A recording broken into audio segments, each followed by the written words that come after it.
dignitaries have entered the Shukla Memorial Open Air Theatre. You are requested to rise.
The school choir will now sing the school song.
Guest will now pay a floral tribute to Maharaja Madhav Rao Jayaji Rao Scindia and to Maharaja Madhav Rao Jivaji Rao Scindia.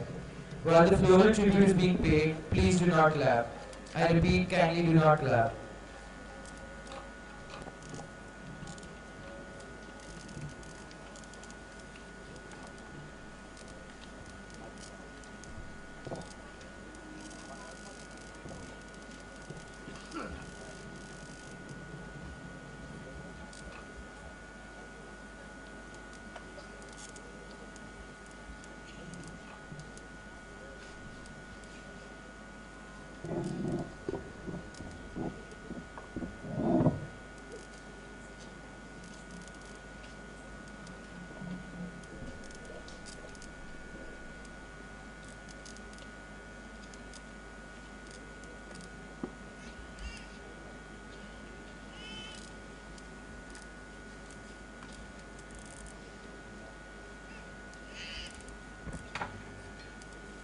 You are requested to observe a minute's silence.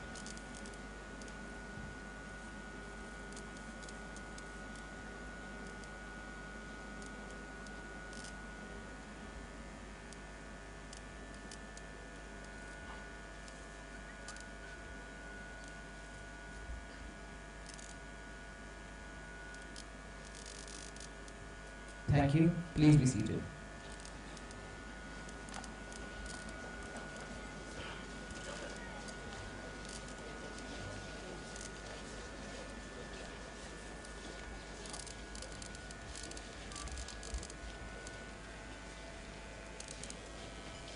Agraj Pathania will present a bouquet to the Honourable Chief Guest, Dr. Shashi Tharoor.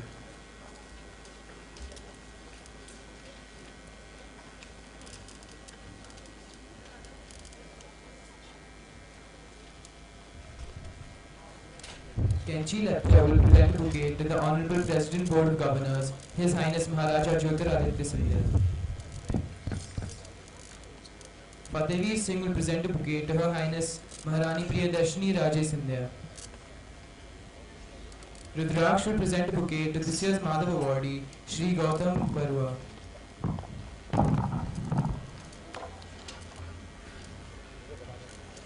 Ladies and gentlemen, we present before you the school orchestra.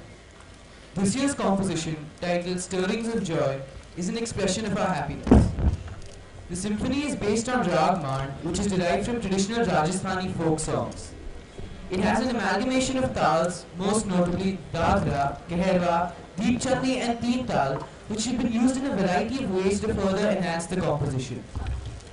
The initial piece of this composition has been taken from the famous Rajasthani song Kesariya Bal Ma Padharo Maro Desh. As the composition moves forward, it gets infused with the Western style of music.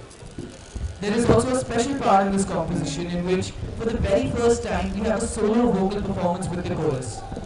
So ladies and gentlemen, please put your hands together for the school orchestra.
request Principal Dr. Madhav to present the report for the year 2014-15.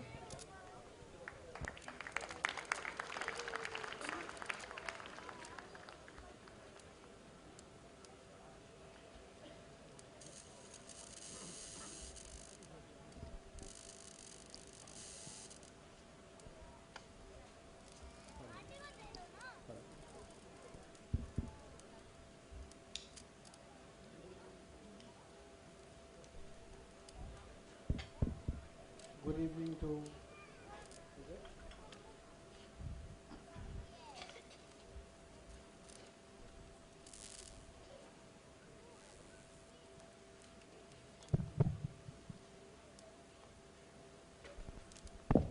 Hello. Good evening to one and all present here. Honorable Chief Guest, Dr. Shashi Tharoor, His Highness Maharaja Jyotiraditya Scindia, President Board of Governors, Her Highness Maharani Priyadarshni Raje Scindia, members of the Board of Governors, Professor Gautam Barua, distinguished guests, parents, to old boys, my colleagues, my boys, dear students, ladies and gentlemen. It is my privilege to welcome you all to the 118th Founders Day of this wonderful school called Scindia. I find myself honored welcoming Dr. Shashi Tharoor among us.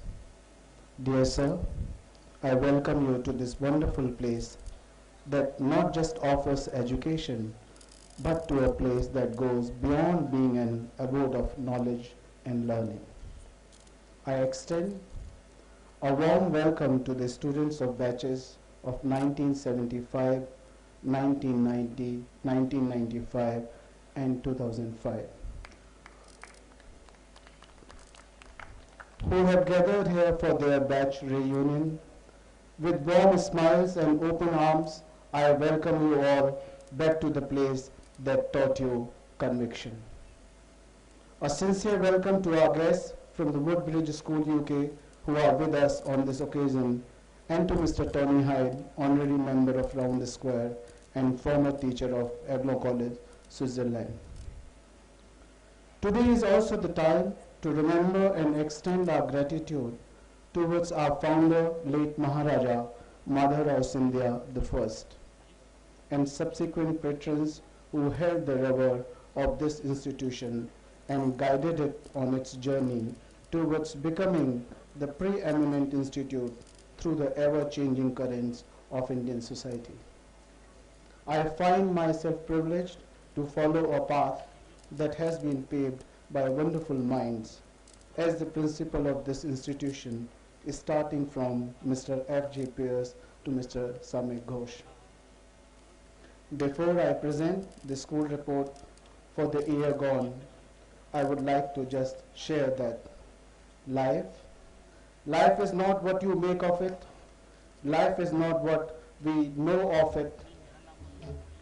Life is not something that goes on, but life is that has a purpose. Its purposefulness is what makes a life worth living and cherishing. With the permission of the President Board of Governors, I would like to start my report by welcoming the faculty members who joined us this year. Colonel Sanjeev Kaushal, our new bursar, who has already made his presence felt. Mr. Rohit Sood, Ms. Priyanka Agarwal in English Department, Mr. Naman Saraswat as Director of Physical Education, Mr. Ajay Kumar as new French teacher, Mr. Mohit Srivastav in the Department of Computer Science, Mr. Partha Mukherjee for Social Studies, Mr. Arnaba Das for Chemistry, Mr. James Mathai for Mathematics, Mrs. Y.B. Ramadevi for Mathematics, and Mr. Srijit Pillai for Mathematics. I wish all of them a long and fruitful career in our school. Mrs. Shalini Mehrotra, Lieutenant Colonel R.D. Sharma, Mrs. Rakhi Sharma, Mr. Amit Kumar, and Mr. Shamik Chakravarti left us, and have taken over their new assignments, and I wish them all the best. I would also like to congratulate Mr. G.S. Bakshi, who has recently retired, now will serve as the Director of Alumni Relationship. So as Mr. Dhirendra Sharma as new Dean of Studies, Mr. Dinesh Madhwal as Head of Humanities, and Ms. Pooja Pant, who is heading the Department of English. Ms. Gurpreet Gill, Physics faculty, went to Geneva on an invitation to attend a workshop organized by CERN on physics. Moving to academics, a total number of 68 students appeared for CBSE Class 12 board examinations in 2015, out of which 55 students scored above 80% marks, 40 scored above 85% marks, and 27 students scored above 90%.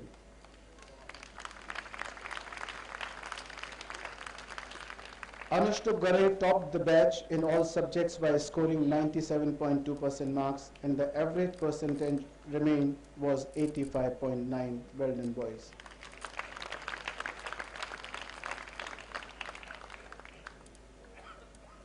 I am sure we would continue to do better in the years to come. In Class 10 examinations, a total number of 84 students appeared.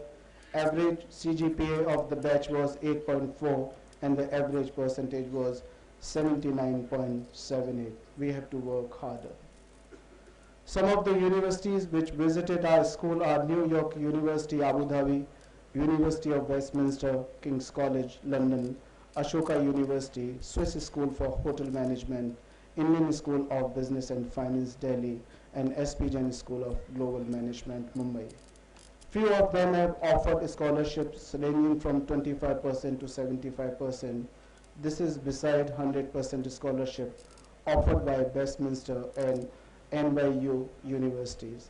The number of seats offered by NYU has increased from 2 to 3, which actually reflects about commendation of our students.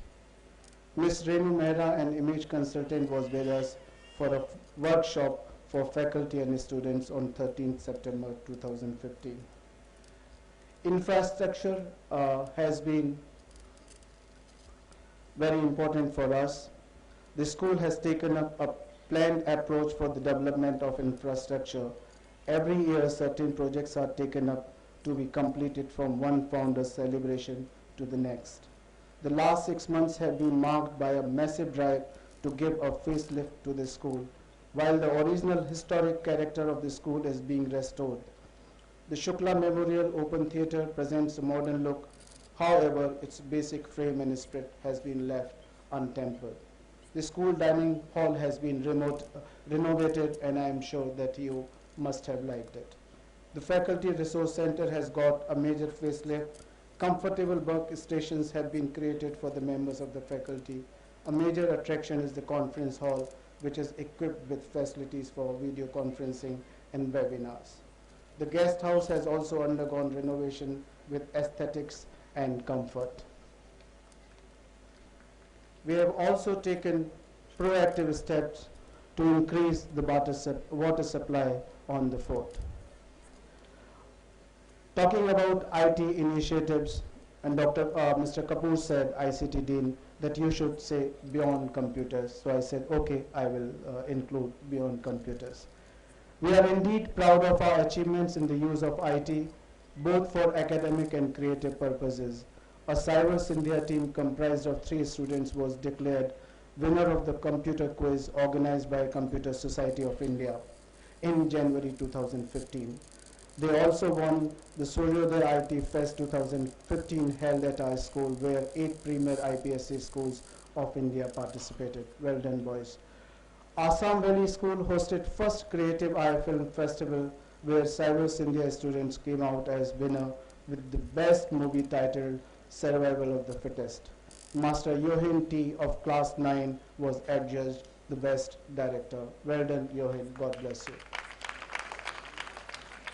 Last year, we launched a pilot project for our Class 12 students by making their preps Wi-Fi enabled with BYOD, Bring Your Own Device, concept. On account of this successful pilot project, very soon, students from classes 8 to 12 will have their personal netbooks in their school. We proudly announce that computer network backbone of our school is running on 10 gigabytes. We can proudly announce that we have an extraordinary IT system in our school, thanks to the Board of Governors and all the efforts put in by Mr. Kapoor. Talking about Window to the World, Mriganka Ghosh's movie titled Act Today and Change Tomorrow was showcased during the Roy McComish Art Competition in the recently concluded Round Square International Conference at United World College, Singapore, and was awarded for the best original digital artwork. 106 schools from across the globe participated in this competition. Well done, my boy. God bless you. While we were busy talking about international, there were a few boys who were also working in service. The King Contest Team medals were given to Dhananjay Saraf, Shishir Garg, and Anirudh Gangbal for their outstanding work in promoting the ideals of Round Square for the year 2014 and 15. Mrs. Supreet Bakshi, who is our Round Square representative, she has been appointed as the Regional South Asia and Gulf Coordinator for Service. Congratulations, ma'am. 8 boys along with Dr. Maitre Vishnoi, one of our senior English faculty, went to attend Round Square Junior Cultural Exchange to St. Andrews, Miami, and they came back quite enriched. Dr. Geeta Shukla went to attend the Teacher Exchange Program to Woodbridge School, UK, along with Aditi Vanka on student exchange. A total number of 22 students went on exchange program in the last year.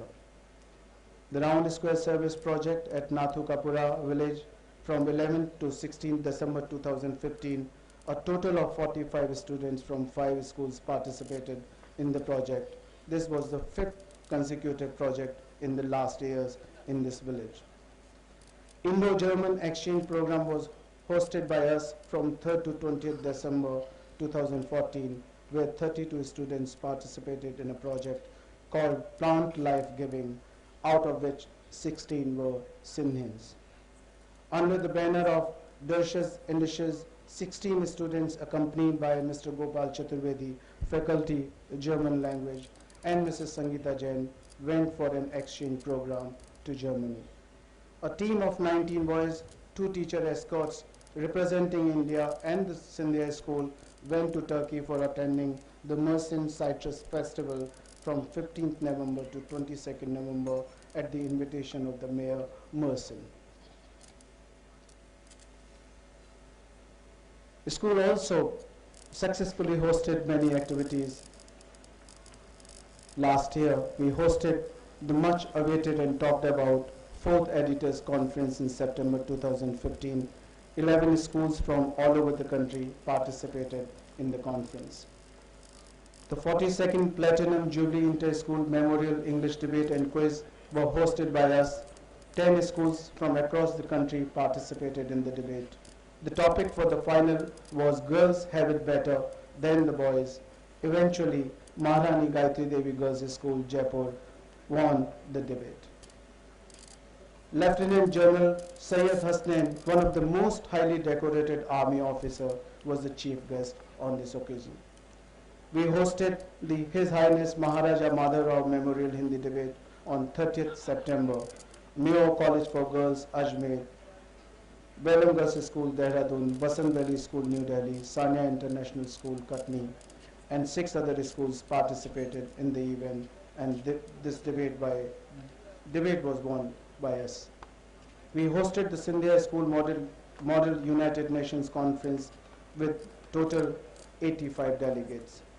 Department of Sciences organized an inter-school science festival from 8th to 10th August, where schools from various parts of the country participated. The annual English play, As You Like It, a pastoral romantic comedy by William Shakespeare, was staged during the month of April, and the students who acted did full justice to their respective roles. A Hindi play titled Trishanku was also staged during the month of April. The play was directed by our own colleague Mr. Manoj Mishra, and it was appreciated by all present. Talking about social service, the third IPSC service project was organized by us at Nathu Kapura village from 27th October to 1st November 2014. 7 IPSC schools participated in the project. Delegates built a 90-meter long cobbled path for the village. Class 10 boys attended labor camp in Sevagram Ashram to serve at an ashram which had association with Gandhiji and Acharya Vinoba Bhave. Sonsa Day was organized under of the School Social Service League on 8th February 2015. Chief guest for the occasion was an eminent old boy, Mr. Devendra Gadgil.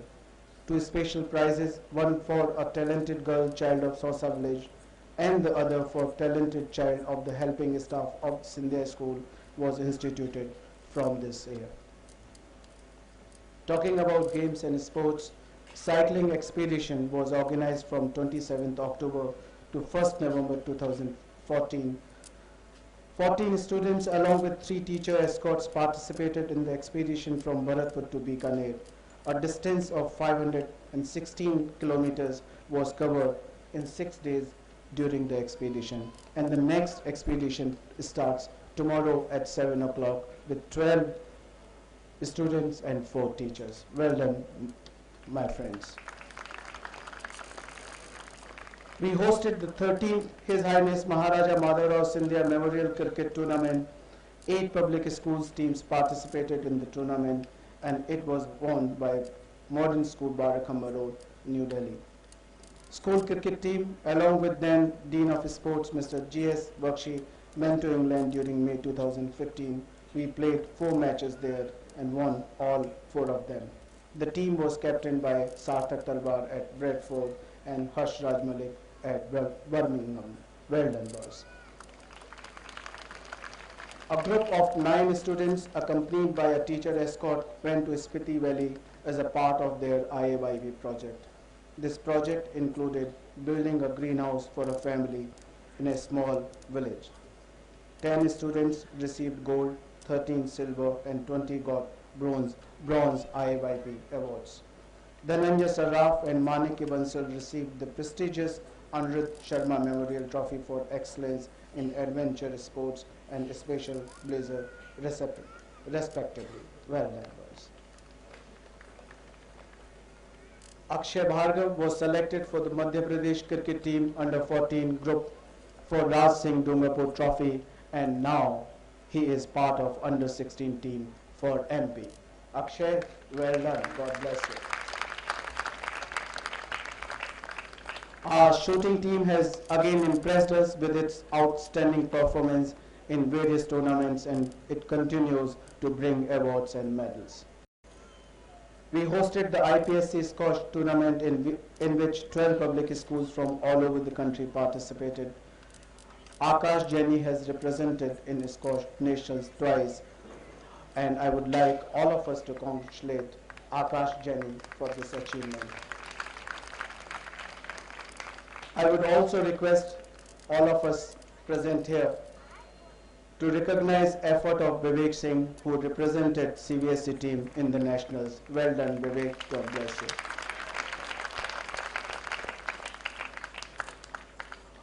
Our under-19 hockey team participated in the IPSC tournament held at MNSS Rai and stood forth in a very competitive tournament. Now time to move to the real strength of this school, alumni. In order to strengthen the bond between the school and the old boys, the school has embarked upon a new initiative called SOVIR, Scindia Old Boys in Residence. This noble idea was given by Mr. Prashant Prabhu, ex-Madhav, 1967. The first SOVIR program was held between 13th August and 15th August 2015. Dr. Abhimanyu Acharya and Dr. Dhyanraj Mani Prabhu were the participants of this inaugural SOVIR program. During their 2 days stay on the fort, they interacted with the staff and students and shared their experiences. SOVA organized the late His Highness Maharaja Jivaji Rao Scindia Memorial Lecture, theme Vision India 2025 on 22nd February in New Delhi. Air Vice Marshal Shobik Roy, Mr. Deepak Haksar, Mr. Raghav Chandra, and Dr. Arnava Sen were the panelists. Each speaker wove the theme in his talk, touching upon defense, public policy, governance, tourism, and economics. Mr. Gagan Khosla of 1974 batch and Mr. Arjun Saraswat 2010 batch, along with other old boys, did cycling covering a distance of 337 kilometers from Delhi to Gwalior in 14 hours. It is an extraordinary achievement. God bless you both.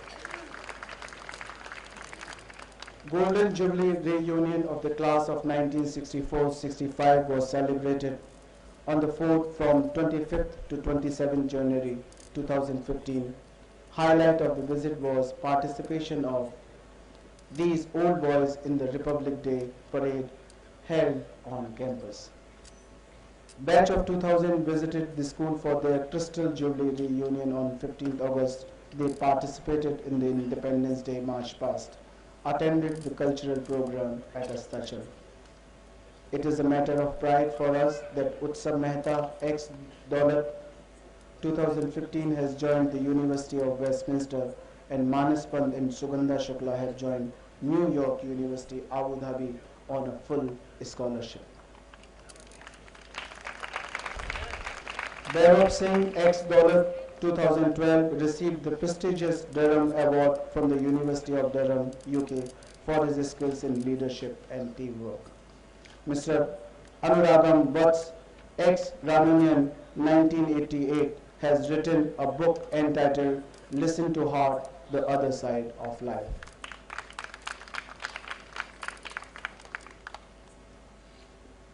We organized an immersion program for the principals of Bhutan schools from 27th August to 1st September 2015. A delegation of 7 school principals of Bhutan, accompanied by Ms. Usha Patania of Universal Learn Today, visited the school. This program was aimed to contribute towards designing a policy blueprint for school education in Bhutan. On 26 July, the President, Board of Governors, His Highness Maharaja Jyotiraditya Scindia, along with other board members, were on the fort for the board meeting. Prior to the scheduled meeting, BOG members visited the various locations on the campus. Now it's time to remember those who have departed this family. I would like to take this opportunity to extend my heartfelt condolences on behalf of the entire Scindia school fraternity to be bereaved of those who passed away during the period under report. Mr. V.S. Saxena, ex-Housemaster Daulat House, Shri Prabhakar Mahadev Ghan Grekar, ex-Lab Assistant of Chemistry Department, Shri Santosh, House Attendant, Daulat House, Mr. Gaurav Patel, ex-Jaipur 1991, Captain Sanjeev Soni, ex-Vivekanand 1973, Mr. Gagan Sethi, ex-Shivaji 1992, Shri Rohit Kapoor, ex-Shivaji 1985, Dr. Jawahar Dar, ex-Jivaji 1958, Shri Vasant Mishra, ex-Mahaji 1956, Shri Umesh Vaish, ex-Jivaji 1968, Shri Rohit Das, ex-Jayaji 1982, Dr. Bhartendu Madeka, ex-Shivaji 1975, Mr. Harshvardhan Modi, ex-Jaipur 2009, Mr. Varun Nebram, ex-Jivaji 2015, Shri Nitish Naharas 1986 Jivaji, Mrs. Padma Bharadwaj, wife of Mr. U.C. Bharadwaj, ex-Housemaster Jayaji House, and Mr. Chandrapal Singh, ex-Chaitanya 1984. I request the gathering to kindly rise and observe a minute's silence as a mark of respect for the departed souls.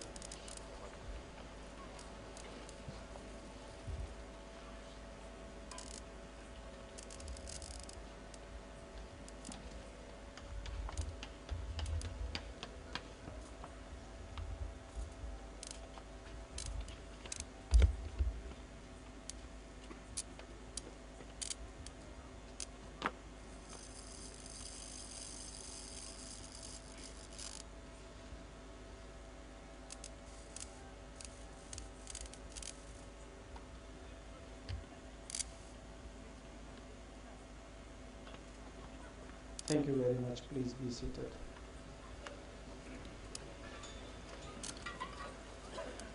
Before I end, I would like to express my deep gratitude to the President and members of the Board of Governors for their support and guidance. I thank all the parents for their support, understanding and valuable inputs.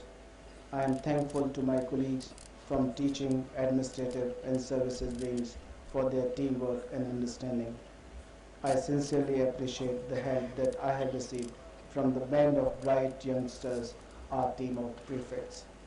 I am also grateful to the government and civil administration, Army and Air Force, BSF authorities for their help, LNIP whenever we turn to them for any need. Last but not the least, thank you very much for accepting me in this fraternity and for the love and affection which you have been showing so far.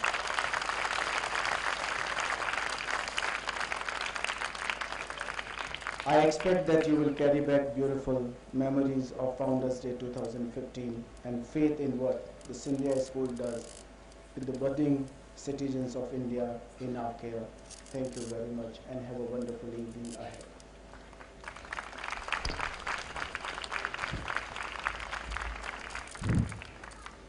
Thank you, sir. May we now request the President Board of Governors, His Highness Maharaja Jyotiraditya Scindia, to welcome the Chief Guest.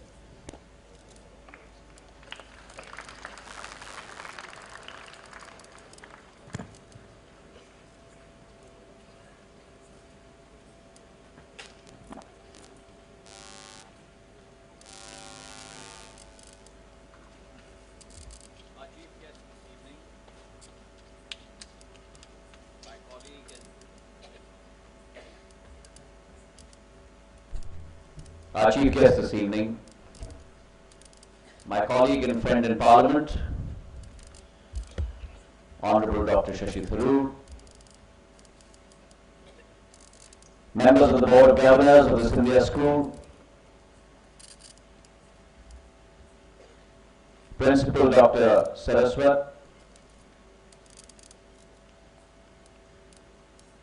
members of the faculty, parents, students, alumni, our Madhav awardee this year, our distinguished Professor Barua,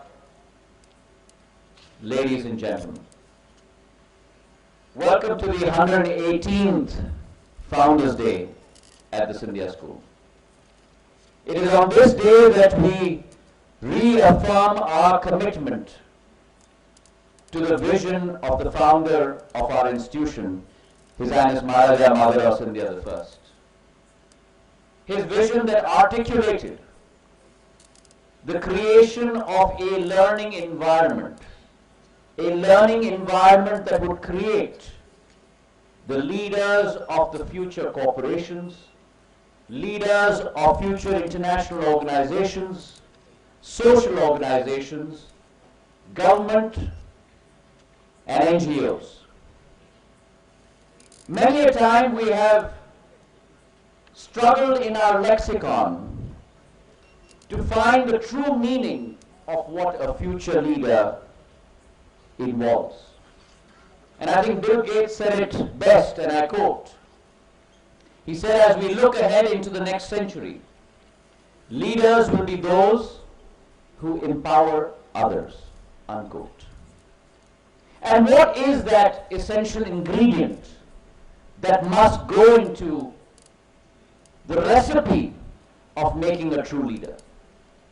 One of the all-time greats, John Kenneth Galbraith, said a while ago, and I quote, all great leaders have had one common characteristic, the willingness to confront unequivocally the major anxiety of their people in their time. This and not much else is the essence of leadership, unquote. In today's world, there is a simultaneous feeling, a feeling of hope, a feeling of energy, but along with that, also a feeling of anxiety and a feeling of disillusionment. The hope and energy stems from the fact that with economic development over the last 70 years, we in our country have been able to lift millions above the poverty line. The anxiety from the fact that there are still millions who live in poverty, do not have access to health care, do not have access to proper education. And most important of all, the challenge to diversity that we are facing today. The freedoms that were enshrined in our Constitution, the freedom of speech, the freedom of expression, the freedom of thought, are under threat today. When we look around us and you have episodes such as the ones that we have seen over the last 2.5 years, whether it is the incidents at Dadri, whether it is other incidents like the desecration of the great Sikh Granth, these are issues that stir our inner being. Because when the fringe becomes the center, then the obvious question is, where does the center move to? Our country is a country that has been built, as Swami Vivekananda said many, many years ago, on the concept and on the power of her Adhyatmik Vikas. That spiritual powering is what takes forward India's economic engine and economic growth. Technology and globalization have interconnected the world. It has proven to be a paradigm shift in the way we converse with each other, we connect with each other.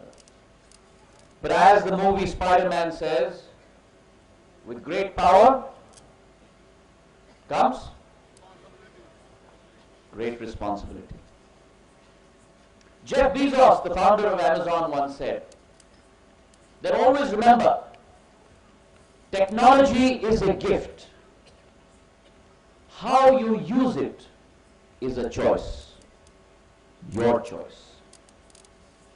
And therefore today, the leader of the future has to be able to take the advantages of the gifts of the modern world, stand up to the challenges, and address the social and economic problems of the world.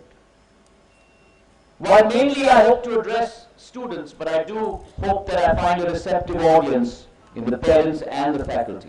Because the questions that we have to face, what is the type of education model that we must have in our country? What is the vision of this institution? What is our role in society? And to that end, education isn't about completing the syllabus. It isn't about acing an exam. It isn't about moving to the next grade. Because we start thinking that life is very simple, as memorizing what is in our textbooks. But in that thinking, we don't account for the changing world and the fact that it's not going to be linear anymore as we move from one grade to the other. Facebook's CEO Sheryl Sandberg said in her book, Lean In, and I quote, "Think about your career as a jungle gym and not a ladder," unquote. And therefore it is incumbent upon all of you that we must move simultaneously, horizontally and vertically, left and right, up and down. And this, young boys, is the best time for you to explore all those options. It is not indirect that people said that the best years of your life are your school years, because you don't have any pressure. You must explore your interest. Find out what is it that you are interested in, not necessarily what your teachers think should interest you or your parents think should interest you. Not that you should not listen to your teachers or your parents, but you must find your inner calling in the years that you spend here at the Scindia School. Life also isn't about encompassing knowledge. It's also about understanding and relating to people. Barack Obama said, and I quote, "The biggest deficit that we have in our society today and the world right now is an empathy deficit.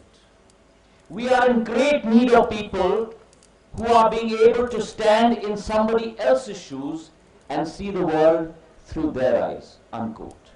And therefore, to deal with this multilingual, multicultural, multiracial and dynamic world, it's extremely important that we are able to deal with people across the range of the spectrum.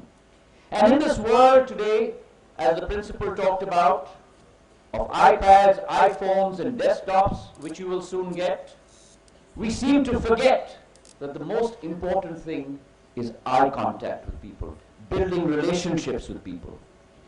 It's deeply distressing that we continue to see the violence against women in our country today. And therefore, it is incumbent upon this young generation of men not only to provide that safety net of that environment, but I strongly believe that if India has to be the provider of the human resource potential to the world, we can only do it if we empower our women to stand up and take charge of every opportunity that life has to offer to them. I've always been a firm believer in the role of sports, arts and theatre. It teaches you the functioning of a team effort.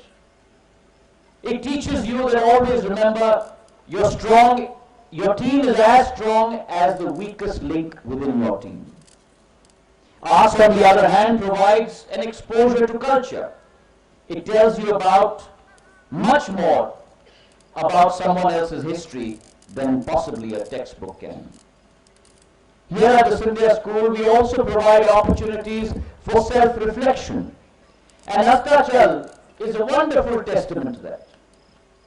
Those 3 or 4 minutes that we spend in Antar Atma Ka Avlokan, the concept of self-reflection, understanding your strengths, your own weaknesses, and to be able to build upon them is very key in building your life forward as we go along. It's very important in life to remember that you must have a conscience.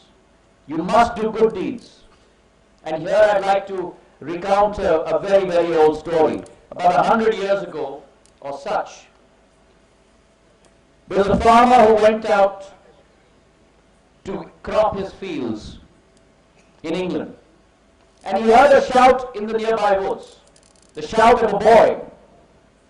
He quickly scampered into the forest and found a boy waist deep in quicksand. Stuck out a branch for him and saved the young boy's life. Sent him on his way back home. The next day, a horse carriage drew up at the farmer's house. A young nobleman stepped out, thanked the farmer profusely for saving his young son's life and said, "How can I repay you?" To which the farmer said, "I do not need your money." At that point, the farmer's young son came through the doorway.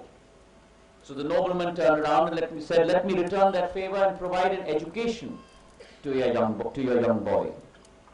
The young boy went on to study at the Queen Mary Medical Hospital in England, graduated from there, and went on to become the father of penicillin, Sir Alexander Fleming. A couple of years later, the nobleman's son was stricken with pneumonia. What saved him? Penicillin. What was the nobleman's name? Randolph Churchill. And what was his son's name? Winston Churchill. So always remember, what goes around comes around. And therefore one must always try and do good deeds in one's lives. Albert Einstein once said, "I never teach my pupils, I only attempt to provide the conditions in which they can learn." That is what I believe is our mission here at the Scindia School. The unique juxtaposition of modern amenities, whether it is the new interiors of the dining hall, the restoration of the main building, this wonderful open-air theatre that we are standing in, the provision of technology, the Wi-Fi tablets that the principal mentioned we are intending to provide to the students going forward. All of this juxtaposed along the ramparts of a 6th century fort. This should be a metaphor for the education that we provide. It allows students to bridge the gap between the past and the future. We want to create a foundation within you that is the soul of India, but are able to channel that education towards your leadership in the coming days on the global stage. And therefore, with that background, ladies and gentlemen, it's only fitting that we have in our midst today an individual who embodies all of these values and who has a proven track record of success both nationally and internationally. If you want to think of what it means to be a global leader, Dr. Tharoor is truly an inspiration to all of us. Symbolic of the jungle gym that I talked about, he is the archetypical Renaissance man, as much at home listening to classical Indian ghazals dressed in a crisp white kurta pajama, as he would have been, I suspect, in a crisp Western suit, sitting as a Secretary General, Under Secretary General of the United Nations, dealing with international crises. He continues to be the Renaissance man even today, in his ability to be able to appeal to multiple sections of society, and his reach being not only pan-Indian, but global. A self-professed frequent air traveler, since he was a few months shy of the age of 6, he too, like a lot of you seated here tonight, was packed off by his parents to go off to boarding school, as he was willingly handed over from one air hostess to the other. I guess it is during that period that he acquired his skills of being able to charm people in his life that he has so well expositioned in his years all through Parliament. We all know that he's accomplished a lot, but he's done it much earlier than his peers. Many of his accomplishments date back to when many of us could not even spell the word achievement. He began writing fiction at the age of 6 years old. He wrote his first novel before he was 11. By the time he was 13, he had published short stories in several newspapers and had written 3 plays that had been produced already on stage. He earned his PhD at the Fletcher School of Law and Diplomacy, along with an award for Best Student when he was just 22 years old. And if there were an award for the most well-behaved parliamentarian, Dr. Shashi Tharoor would get it hands down in Parliament today. But that poses a very tough task for someone like me, who is the chief whip of the Congress party, and my job is to push him into the well of the House, no pun intended, but I obviously fail very much at that onerous responsibility that has been given to me. He's had an illustrious career at the United Nations, serving as the Under Secretary General. It has been inspirational how he has dealt with different challenges and changes in the world, be it the refugee crisis, peacekeeping operations, civil wars, end of the Cold War, even 9/11. And I hope tonight he tells us about how these have affected his career and how he dealt with their consequences. He has been a trendsetter in life and in Indian politics. He pioneered the use of social media, one of the first to get 10,000 followers on Twitter, and one of the first to get 100,000 followers. And because of his disarming charm, quick wit, and perennially good looks, he was offered a role even in a big banner hot Bollywood production. I know a lot of us parliamentarians would have jumped at that opportunity. In 2011, along with the famed actress Vidya Balan, he was voted as PETA's hottest vegetarian celebrity in 2011, beating Amitabh Bachchan and Shahid Kapoor. His life indeed has been multidisciplinary, and this is best seen and evident in his books, both fiction, non-fiction, on foreign policy, on economics, on films, and even on cricket. He has been a cricket buff since childhood, and also an actor in his college days, where he acted along the famous director Meera Nayak. He has always been an eloquent public speaker and debater. His ability to construct and articulate sophisticated arguments was evident most recently in his Oxford Union Society debate, which went viral almost immediately. He represents the essence of Scindia School's values and morals. He's inspiring because he made a mark on the international arena but chose to return home to serve his country. He has brought back his global experience to try and make a difference in people's lives in our country, but continues to be a global icon. And in that, he embodies the essence of what we at the Scindia School aspire to create in all of you seated here tonight. So without much further ado, let's welcome Dr. Shashi Tharoor to the Scindia School. Thank you very much.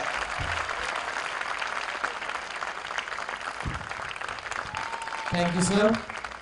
Now I take this opportunity to call upon our chief guest, Dr. Shashi Tharoor, to give away the annual awards which are given to students and houses for excellence in different verticals of the school.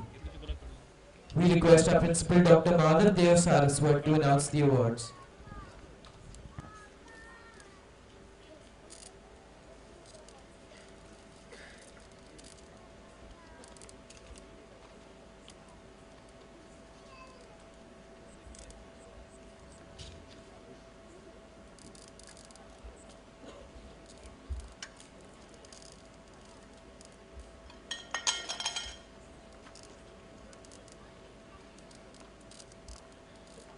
The Mathur Memorial Trophy for the Best in Academics Class 11 for 2014-15 goes to Pulkit Agrawal of Madhav House.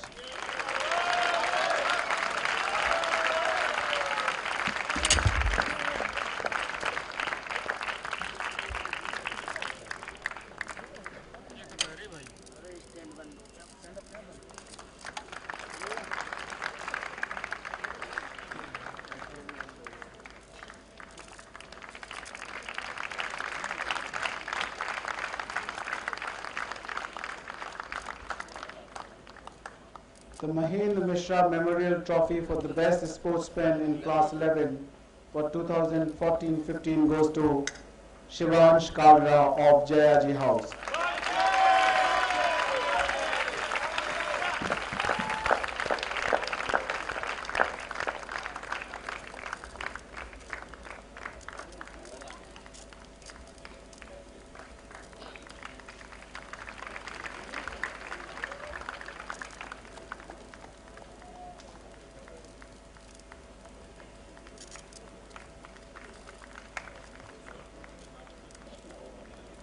The Maharaja Maharaja Scindia, the second medal for all-round proficiency in Class 11 for 2014-15 goes to Divyadit Singh of Jayaji House.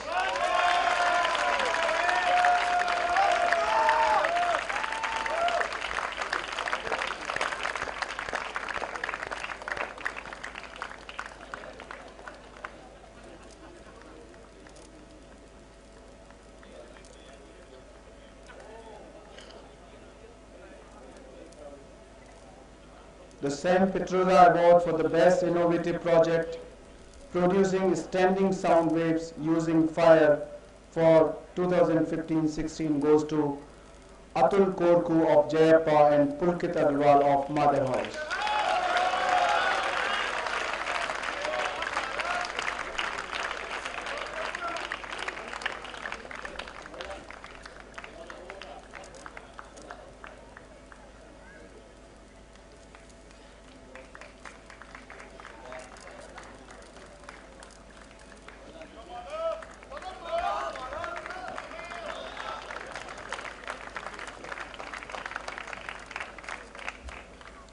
The R.V. Pawar Medal for scoring the highest percentage of marks in mathematics in Class 12 Board Examinations 2014-15 goes to Peter L. of Jayappa House.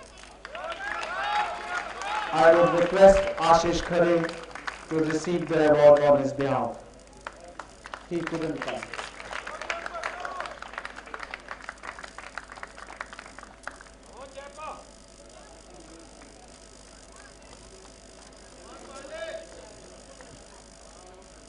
The Governor's Medal for scoring the highest percentage of marks in Class 12 Board Examination 2014-15 goes to Anustup Garay of Madhav House.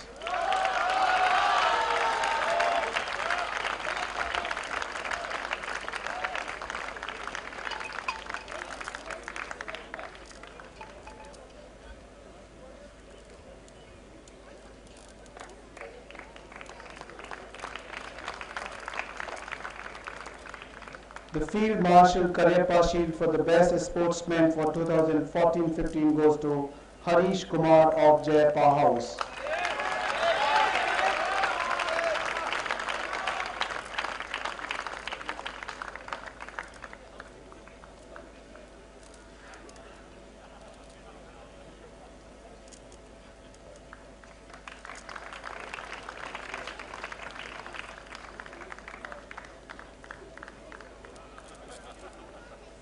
The Maharaja Jyotiraditya Scindia Medal for all-round proficiency in class 12 for 2014-15 goes to Shishir Garg of Daulat House. I will request his younger brother to receive the prize. Shashank.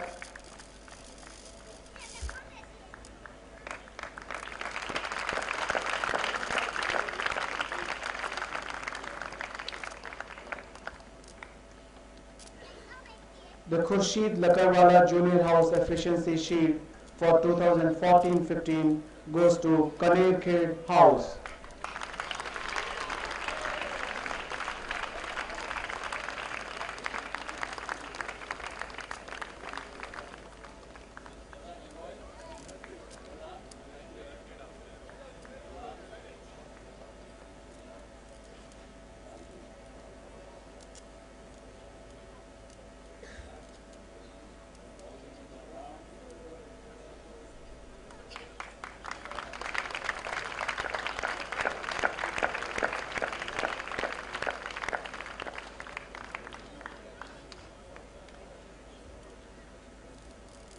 The Guru Har Gobind Singh Gurdwara Trophy for the Best House in Academics for the year 2014-15 goes to Madhav House.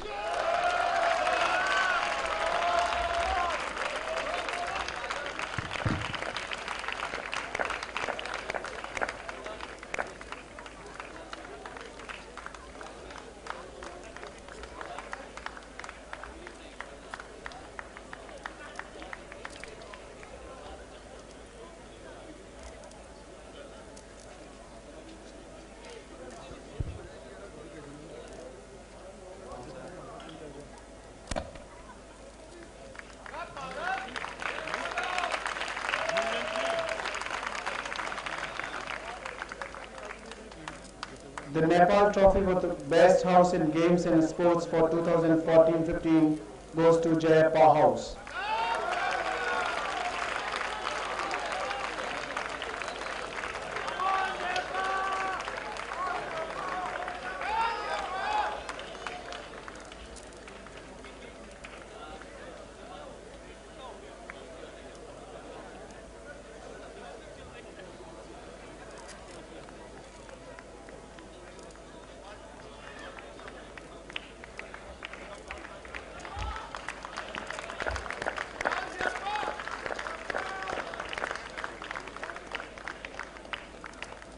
The General Efficiency Shield for 2014-15 goes to Jayaji House.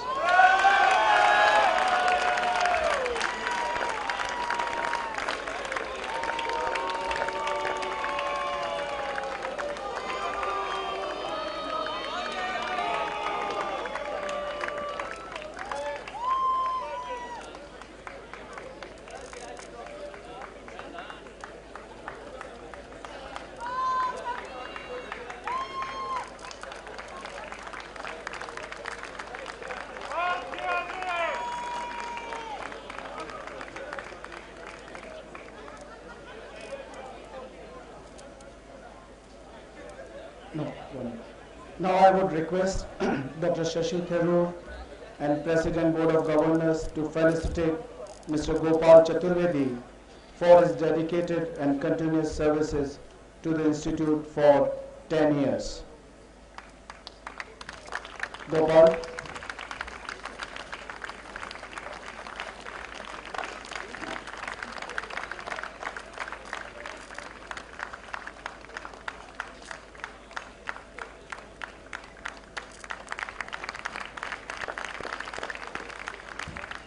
Thank you, sirs. Thank you, sirs, for giving away the awards. On behalf of the Department of Fine Arts, Kuldeep Umraiya and Harshraj Gond will present memento to our chief guest, Dr. Shashi Tharoor.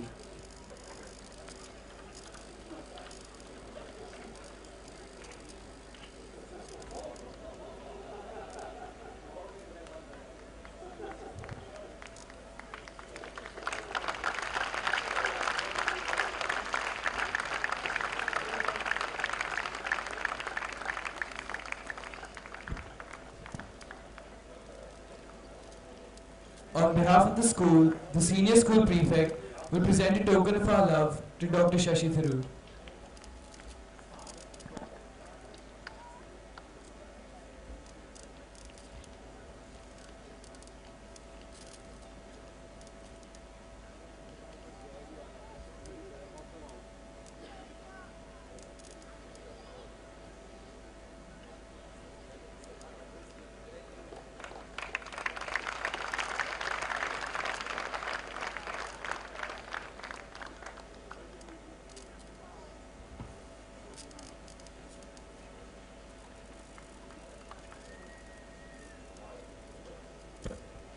May we now request the chief guest, Dr. Shashi Tharoor, to kindly address the gathering.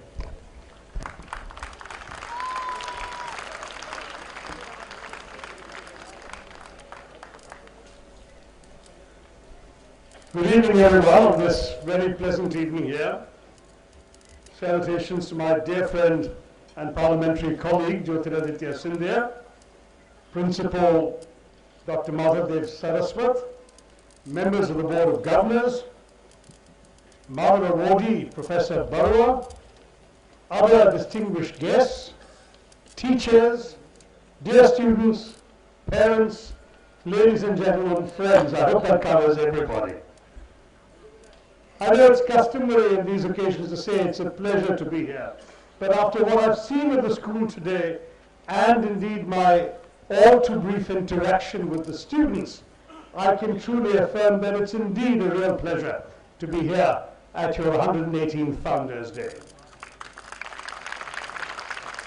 There are very few schools in India that can boast such a long history and such a magnificent and historic campus in such a splendid setting. I think you're all very lucky to be here. I have to thank my friend Jyotiraditya for his extraordinary introduction. I have to say, it's a kind of introduction that my late father would have been proud of, but only my mother would have believed. And it was also clear that he had taken an enormous amount of trouble to look up all sorts of nuggets about me on the internet. And though I'm often introduced to audiences, he managed to find things that nobody else has been able to unearth while introducing me. I have to say, though, that he was very thoughtful in leaving out all the unpleasant. Uncle, who occupied the chair of applied electricity at one of the nation's leading institutions. Which is just by way of saying that all these introductions are always so generous that even your worst sins can be well portrayed. So please do take his kind words with a very large pinch of salt. But let me not ask you to put a pinch of salt in congratulating the prize winners today, whose talents and efforts we have all just recognized. I know there are others who didn't actually see, whom we didn't see on the stage, who've also done remarkably well in school. And I think all of us appreciate their enormous efforts and the efforts put in by the school and the students together to organize this wonderful Founders' Day. At today's exhibition, I was greatly impressed by the sheer range of the immense talents on display.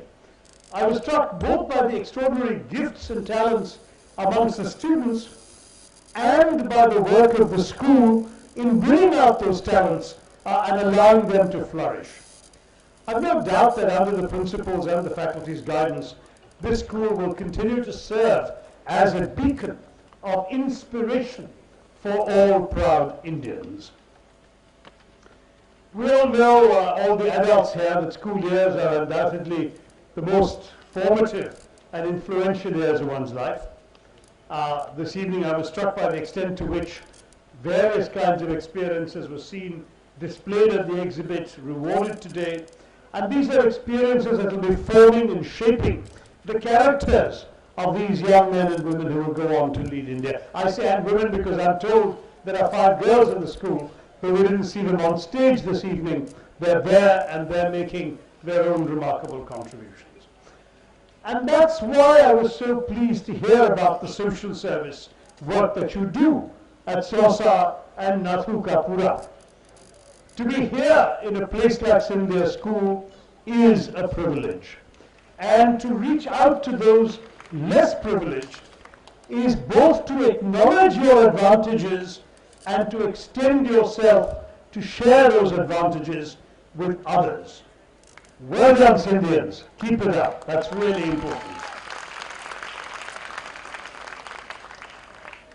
To the students here, let me say how important it is that you please continue to focus and develop these areas of interest beyond your schoolwork.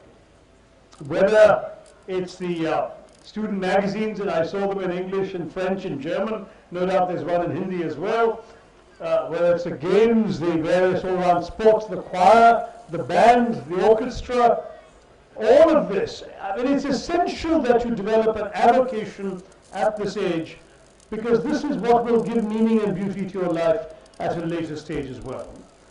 It was wonderful to see the students take the lead on several aspects of this magnificent show of talent, and I was particularly struck by that award-winning film about the story writing competition, because I was transported back to my own asthmatic childhood in Bombay, when in my childhood there weren't too many distractions. There were no computers in those days, no television set, even Nintendo wasn't a gleam in an inventor's eye. And so all I had was books, and I used to read them. I mean, I was the eldest child, so I rapidly finished those of my parents' books I could read. And I had no elder sisters or brothers to get books from. And whenever my parents took me off to the library because I read inconveniently fast, I would finish the book in the car on the way home. And so I needed to create my own activity involving words. There was literally nothing else you can do when you're lying in bed and wheezing, unable to sleep and unable to be physically active. And so I started writing. And what was wonderful was that while my writing was simply a way of my dealing with life, and because of the lack of distractions, I was creating my own world as a distraction. What I am grateful for is the way in which my parents encouraged this. My father would get my stories typed up by his secretary so they could be shared with friends and circulated enough. And so by the time I was 10 years old, my first story was published in a daily newspaper. And that, to my mind, was a tribute not to me so much as to the fact that these scribblings of an asthmatic child were taken seriously by my parents and encouraged. And I urge the parents here, those who amongst your children may be tempted to write, like the character in the film, but not like the character in the film who stole the story, I hope that the parents will also want to recognize that kind of potential in your children's aspirations. There might be something they do outside the classroom at which they're actually much better than most other people, and which perhaps they're better at than anything they're officially doing at school. Your encouragement at a young age, teachers and parents, can make all the difference to them later in life by giving them the confidence to go on. There are so many talents that are wasted because the child didn't persist, since no one gave the child the faith to believe the talent was worth persisting with. Let's never make that mistake. I'm glad from what I've seen that Scindia School doesn't make that mistake, and let's keep that up at home as well. So seeing the bright young faces I've seen this evening, I'm convinced we are seeing amongst us many stars of India tomorrow. And I must say that I hope that every one of you students here will develop an avocation. And despite what you may have heard about me, believe me, spending time on Facebook or Twitter doesn't count as one. You really have to do something else that you will be able to make something of in your lives. Not all children in our country get that opportunity. Not all children even get a decent education. And so it's clear that we have a long way to go to fulfill what Nehruji called this nation's tryst with destiny. The divide in education, the big gap that exists, the class divide, the gender divide, the urban-rural divide, all of these are still wide. And it seems to me that because you are in a position of privilege, you must be all the more conscious of the need to bridge that gap as you go out of here. You can make a difference by changing the mentalities of your own friends and classmates.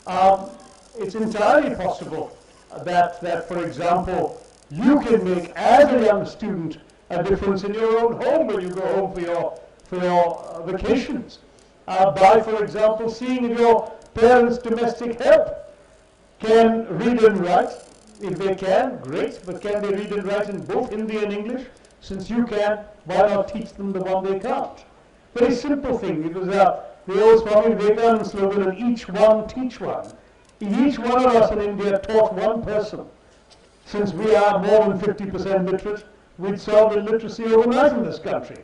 But do we extend ourselves to do that? We need to make a difference in our communities. I was with Jyotiraditya Scindia today at a Kisan rally about 65, 70 kilometers away from here, down some pretty awful roads, I can tell you, to meet people who are facing some of the most appalling hardships in life after drought in some cases, hailstorms in other cases, excessive rain paradoxically in other cases. And they are really, really suffering fundamentally. I saw Jyotiraditya reaching out to old people, offering them consolation and encouragement. But the need to recognize that just an hour and a half away from this oasis of privilege, there is real hardship, real want, real suffering, and that we all have a responsibility to not close our eyes to it. That, to my mind, is extremely, extremely important. You know, our society can be transformed if all of us just reached out and touched someone. It is something that is easier to say than to do. To extend yourself, to make that effort, is frankly not that easy, because it means taking yourself away from things that give you more obvious pleasure, perhaps. But believe me, the satisfactions that come from making a difference in the lives of others, in whatever way you can, those satisfactions are unparalleled, unmatched in human existence. We are a very unusual country in many ways. Despite what some people like to say, and we do know there are people who say that nothing has happened in this country for 70 years, I'm sorry to say that they're wrong. There's been enormous change in this country. Just a few years ago, I wrote a book called The Elephant, the Tiger, and the Cell Phone, in which I talked about India as this cliched elephant, you know, large, ponderous beast, covered in dust, covered in flies, slow to move, slow to change, that suddenly, to everyone's surprise, appeared to be acquiring the stripes of a lithe and sinewy Asian tiger. But where does the cell phone come in, you may ask?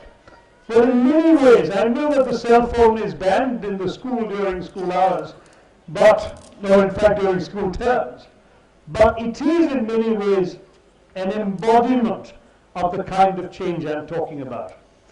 When I went off to graduate school in the US, there were about 600 million people in India, and the entire country had just 2 million landline telephones, a figure that didn't improve much till the early 80s. 2 million landline telephones for 600 million people. And the fact is that those 2 million landline telephones obviously could only reach a few people of privilege. So unless you were a very prominent politician or an important journalist or a successful businessman, you might never get a phone. You might just languish on a waiting list, waiting to get one. And members of parliament like Jyotiraditya and myself, but before our time, actually had the privilege of allotting 15 telephone connections to whoever we deemed worthy. That was what a special treat it was to get a phone line. In fact, even if you were lucky enough to get a phone, it wasn't necessarily a blessing, because in many parts of India it didn't work very often. I went to high school in Calcutta, and I still remember the daily experience of walking past the phone in the foyer and lifting up the receiver to see if that day we had a dial tone. And then, if you dialed the number on the days you had a dial tone, you didn't necessarily get the number you dialed. You often heard the words wrong number more often than you heard the words hello. Or you could actually stumble across somebody else's conversation going on in full flow and they'd be unaware that you were listening in on them. There was even a technical term for this. It was called a cross connection. These were connections that made us very cross. Now, as late as 1984, a member of parliament stood up and criticized this government monopoly for being so useless. And our then Minister of Communications replied in a lordly manner that he had absolutely no obligation in a developing country to provide better communications. Communications, he said, are a luxury in a poor country like ours. And if you, Mr. Member of Parliament, are not satisfied with the telephone service you have, could you please return your instrument, since there is an 8-year-long waiting list for that phone you don't want. Now that was the attitude as recently as 84. Now you fast forward to 2007 when I wrote this book, The Elephant, the Tiger and the Cell Phone. And I was able to say then that we had just set a new world record for the number of telephone connections established in 1 month. In any 1 month in the entire history of telecommunications. At that point, April 2007, when I was finishing my book, 7 million mobile phones were sold in India. That was a world record. Not even the US or China had come that close. So the manuscript went off to press. It was printed and bound. And by the time the book emerged in the bookstores, that figure was already out of date. Because India had broken its own world record several times over, and by December it was 8.3 million. The following year, without the book being reprinted, we crossed 9 million, the following year 10 million. 3 months in 2010, we actually sold 20 million mobile phones to Indians in this country. In other words, in each of those months, we were selling 10 times as many telephone connections as the entire country had had when I went off to study in graduate school in America. Now, what I wanted to say was, can you imagine what a long way we've come from the days when, if you wanted to call, say, from Bombay to Calcutta, you had to book a trunk call and sit by the phone all day waiting for that ring, because if you didn't pick up the phone when it rang, the operator would pass you by and go on to the next person on the list, and you'd have to wait hours for your trunk call, unless you paid 8 times the going rate for something called a lightning call. But in those days, even lightning used to strike slowly in India, and a lightning call took about half an hour instead of the 7 or 8 hours a trunk call might take. Can you imagine how far we've come from there? But that's not just a question of numbers. It's a question of who's carrying those mobile phones. You know, what is absolutely striking today is not just the numbers. We now have 1 billion telephone connections in this country. Jyotiraditya himself was, for a short while, a minister in the communications ministry. He knows the story. What is far more satisfying is that these connections are held and these phones are carried by people who in the old days would never have presumed to get on those waiting lists that I spoke about. Your chauffeur, your driver who brought you here, undoubtedly is carrying a mobile phone. And it's his own. I'm sure you didn't have to buy it for him. Come to Delhi, to the side streets in any of our suburbs, and you'll find a fellow with a wooden cart that looks like it was designed in the 17th century, on which sits a coal-fired steam iron that looks like it was designed in the 18th century. These 3 are, of course, and in his pocket he'll be carrying a 21st century instrument, a mobile phone. Because, of course, most incoming calls are free and it costs him nothing to get summons from various houses and apartments in the neighborhood telling him to come and pick up a sari or a shirt to iron. What's fascinating about this is how far it's gone. Farmers in the old days, we've just been to a Kisan rally. What would a farmer do at harvest time? In the old days, what he'd have to do is either go himself or send an able-bodied relative, sometimes an 8, 10-year-old boy, on a long trudge, 8, 10 kilometers in the hot sun to the nearest market town, to find out if the mandi was open that day, to find out whether the crop he'd harvested could be sold, to find out how much price he would fetch, what the competition was. Then that poor boy would walk back 8, 10 kilometers in the hot sun, they'd load the cart and go off to the market. All of which today is saved by 1 2-minute phone call. Half a day's backbreaking work gone for a poor farmer. Or a fisherman in my state of Kerala. Today, our fishermen carry telephones with GPS on them. And on that GPS are indications of where the best shoals of fish are, given to them by the state government for free. They catch their fish, and as they come back towards the coast, and once they're near enough to the coast to get the signals, they start dialing all the market terms along the coast to see where they can get the best price for the particular fish they've caught. I was in my constituency of Thiruvananthapuram not too long ago on a very hot day when in a farmhouse of a friend about 20 kilometers away from any place you'd consider urban. And he said, care for some coconut water, which of course we all know is one of the most nutritious things you can drink on a hot day. And I said yes. And he picked out his mobile phone down and a voice said, I'm up here. And right on top of the nearest coconut tree, with his lungi around his knees, a hatchet in one hand and a mobile phone in the other, was the local toddy tapper, who proceeded to bring down a coconut for us to drink.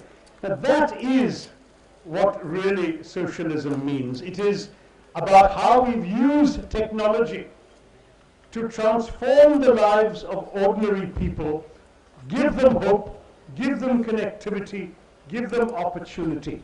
This is what empowerment is all about. It has happened well before the transformations that have taken place in our country in the last year and a half.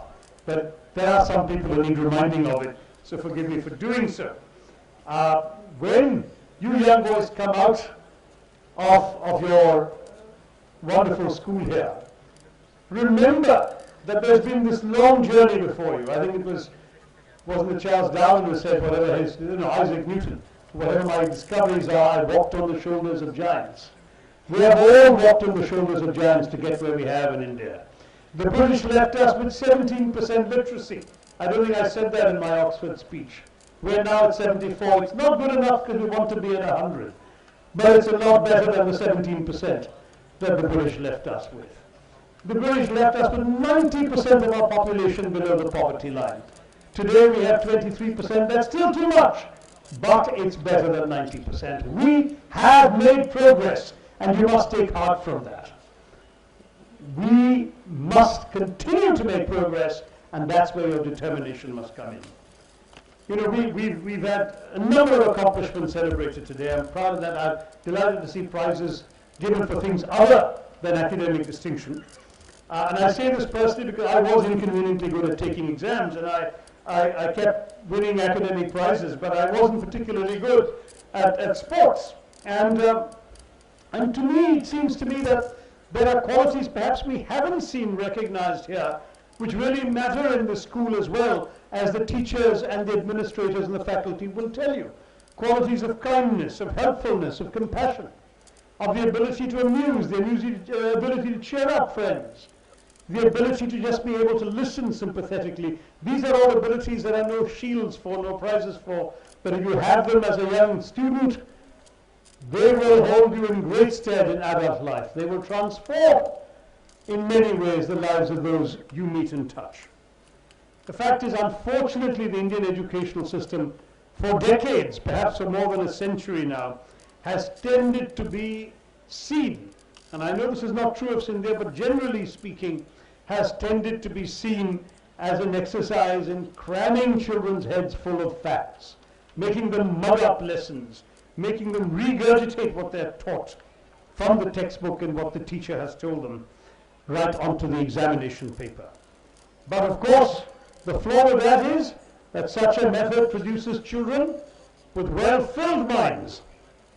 You don't really need a well-filled mind in the era of Google. All you need is 2 clicks of a mouse to find out what you need to find out.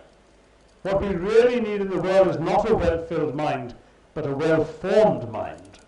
A mind that is capable of dealing with unfamiliar facts, with things you haven't read in a textbook, but things that you nonetheless need to grasp, to synthesize, to look at the problems, unfamiliar problems you haven't encountered, and find solutions for them. Because, see, the big examination called life tends to ask you questions you couldn't necessarily always prepare for. Questions that you couldn't guess from seeing last year's exam or the year before's exam, as so many of us have done in the Indian system. We need to inculcate that preparedness for life at a very early age. I'm told Scindia does it, and I'm very glad, because truly, true education is what is left behind in your mind when you've forgotten everything you learned for your examinations. That is what ultimately will see you through in life. It is important to ask the teacher why, but sometimes it's also important to ask why not? Why couldn't this be this way? Why is it? And the teacher must know, and I say this to the teachers here, that saying it's simply like this or it's always been like this is not a good enough answer. You must, as Steve Jobs always used to talk about, how important it was to think out of the box. Well, what is the box? The box is conventional thinking. And in India, part of the box is respect for hierarchy, respect for the teacher, respect for elders, therefore the reluctance to challenge the wisdom that comes down from on high. Now that is not, unfortunately, good enough. Because innovation is what the world is looking for today. Not that we're bad at it. If you Google the words frugal innovation, the first 20 hits you get will all relate to Indian inventions. We've done everything from invent the world's cheapest electrocardiogram, the world's cheapest insulin injection, the world's cheapest small car, the Tata Nano, and so on and so forth. But these are all things basically invented by other people that we have stripped down to make them more affordable and more manageable here. We celebrate jugaad, making do, cutting shortcuts and getting things done. But is that good enough? When can we think in terms of once again being a society that can think of what no one has thought before? We used to be a society like that. We are the nation that gave the world a zero. We had scientists and astronomers who actually anticipated Copernicus, Galileo, Newton centuries ago. The theory of gravitation can be found in the Vedas centuries and millennia before the apple fell on Newton's head. Aryabhatta figured out the distance between the earth and the sun and the fact that the earth revolved around the sun 1,000 years almost before Galileo, Copernicus, Kepler, the whole lot of them. What happened to that quest for originality and for excellence? The only way we can get there again is by encouraging our kids to think beyond conventional wisdom, to think out of the box. Let me give you a mundane example that I happen to be sporting myself today. You know, I need glasses only for a distance. I don't need them to see notes in front of me or to see people near me. I don't need them in conversation. But if I have to see people, well, it's too dark to see them anyway with the light shining in my eyes, but if I had to see people in the back row there, I need to wear glasses. Well, the fact is that because I use them so rarely, less than 5% of the day, I'm constantly breaking them, losing them. They're falling off and getting crushed underfoot. It happened this morning. I'm sort of finding one example after another. In fact, there was one year, 2013, where in the first 3 months of the year, I either lost or broke 6 pairs of glasses. So I was complaining to a friend about this, and he said, why does this keep happening to you? And I said, well, the fact is, for 150 years, glasses have been made in one way. They hang over your ear and they're joined in the middle of your nose, and I find that inconvenient, uncomfortable, unaesthetic, unappealing, so I don't like to wear them except when I actually need to see something at a distance, and because that's the only kind of glasses that exist in the world, and that I can do. So he said, wait a minute, I'll find you a solution. And a couple of weeks later, he came back with something that I could just hang around my neck and forget about, which tended not to fall off, not to easily break or get lost or get misplaced. But when I actually needed to use it and see something in the back of the room, all I had to do was click them together with a pair of magnets in the middle. And there I can see all of you. Well, I can't really in the dark, but there you are. Very simple idea, but it's simply a way of saying we can reimagine what others have always done. And if we can reimagine something as simple as a pair of glasses, think of how many other things the children here who showed us their scientific experiments at the exhibition today, how much more they can reimagine and do differently from what has been done before. I believe it's never too late to learn. I think that all of us, I certainly am no exception, have the capacity to learn something new every single day. It might not necessarily be a fact, it could be a word, it could be an insight into human behavior, it could be a sight we haven't seen, but there can always be something new we can learn to transform. I mean, the mind is like a parachute. It functions best when it's open. Right? Don't try to use a closed parachute or go anywhere with one, except if you're looking for a one-way ticket to upstairs. The same with your mind. Keep it open, use it to learn, and then that learning works if you can just strive to be the best that you can be. You know, winning prizes isn't actually about being better than the next person. In the big prize of life, what's really important is being better than your less good self. It's about fulfilling whatever potential, whatever God-given potential that your divine maker, your parents, your genes, whatever belief system or practice your system has. It's taking what you've got inside you and making the best of it. As I said earlier, it may not be a talent to come first in exams and win these prizes or be outstanding in sports. It might simply be a talent to bring cheer to the people around you. For God's sake, develop that talent. It's invaluable. Because no one can be a better you than you yourself. If you can be the best you that you can be, you've made it. That's the prize that you need in life.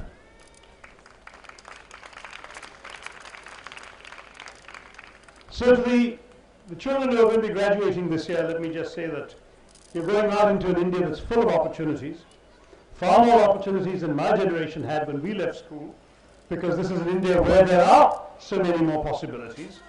You can truly live an Indian dream, as it were, our equivalent of what the Americans have long spoken of as an American dream. But that Indian dream is one you better dream with your eyes open, because no one's going to fulfill a dream by staying asleep and dreaming. You have to get out there and do what you need to do.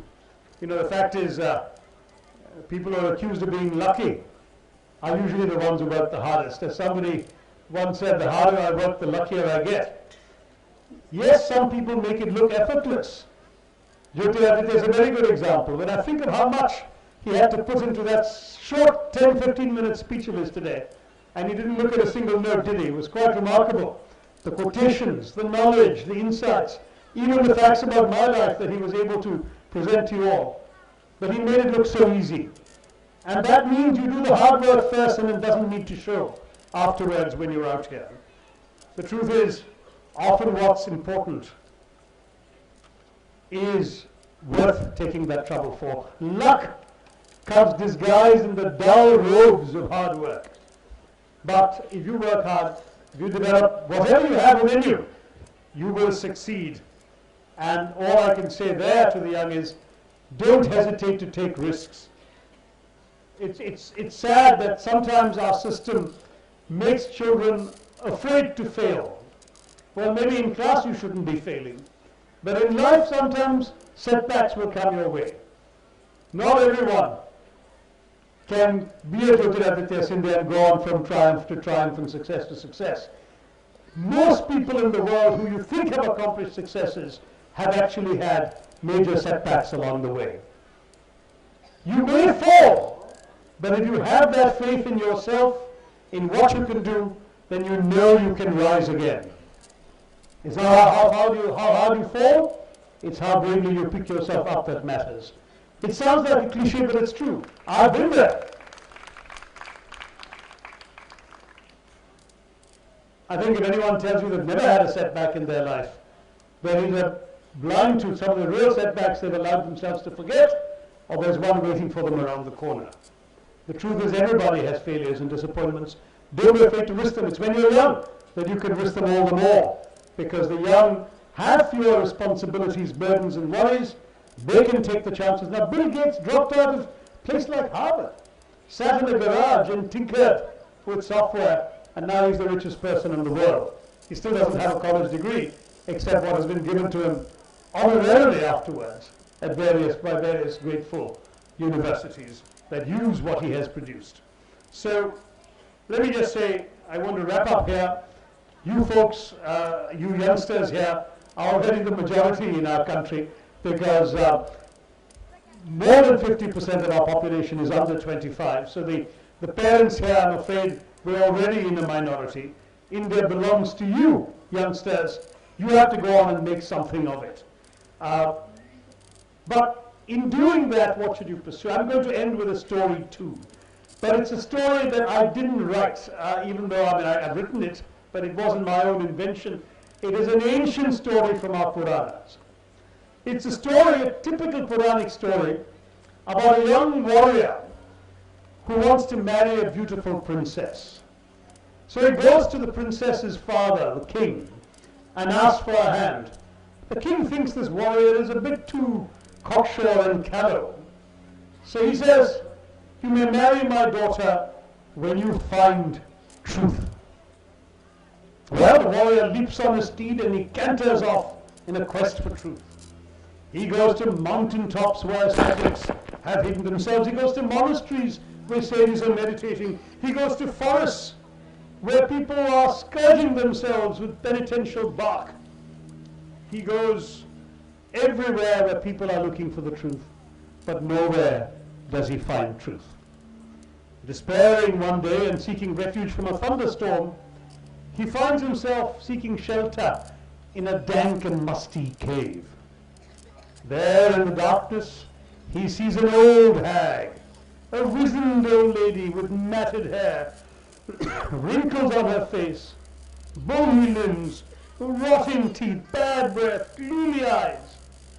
But she approaches him and says, "What are you looking for?" And he says, "I'm looking for truth." And they start talking. And they keep talking. They talk all night. And as they talk, and the more they talk, the warrior realizes he has come to the end of his quest. She is truth. When dawn breaks, the storm is over, the warrior decides to return to the palace to claim his bride.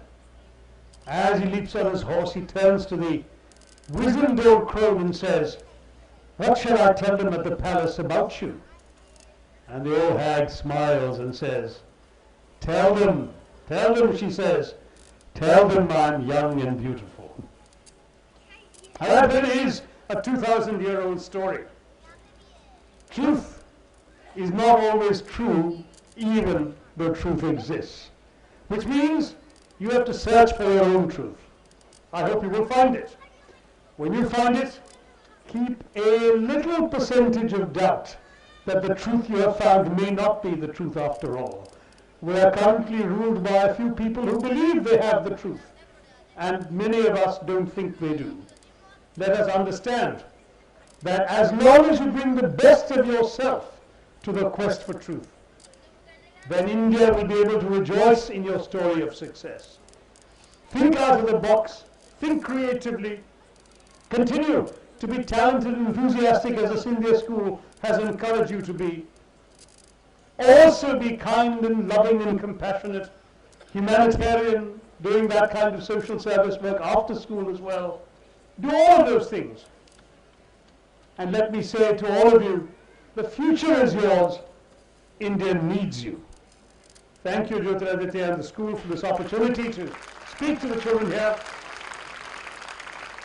Be proud of what you already accomplished. Be optimistic about what you will accomplish. And I hope you will make all of us guests present here today swell with pride when we hear about you in years to come and we recall that we saw you at the school on this Founders' Day 2015. India needs you. Make it a better place. Jai Hind. Thank you, sir. Now, ladies and gentlemen, is the time for the much-awaited conversation, which will be conducted by none other than our very own member of faculty, Mr. Vishesh Sahai, a teacher much loved for his progressive views and New Age philosophy, and one who dons multiple hats, most notably as the editor of the school newsletter. He will be assisted by the boys of the school audio squad.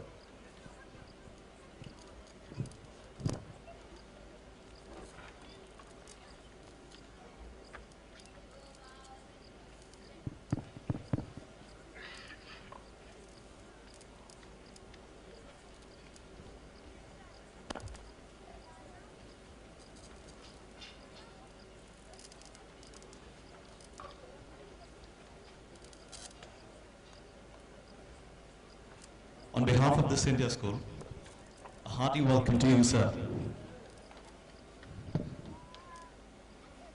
And I extend a very warm welcome to the royalty, to the members of the board, alumni, parents, ladies and gentlemen, and of course, my dear young friends. You know, I don't want to read a biography of Dr. Tharoor here, and quite frankly, he doesn't need any introduction any longer.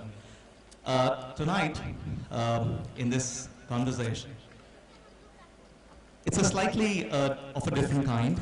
It's much unlike what you are used to seeing on TV or other shows or other forums. The questions will not come from Arnab Goswami or Rajdeep Sardesai or Rajat Sharma. They will come from young, budding Indians who are very eager to talk to their political hero. So without any further delay, and before I begin, I have a couple of audio jockeys who will help me in this dialogue. And my request is that we will restrain the questions only to the students of Scindia School. So we'll entertain questions only from students of the Scindia School. With that, boys, if I can see, the boys are right there. The mic is all yours. And if I could have the lights that side so that I can see some hands going up, and I could request the audio jockey to please move that side. Thank you.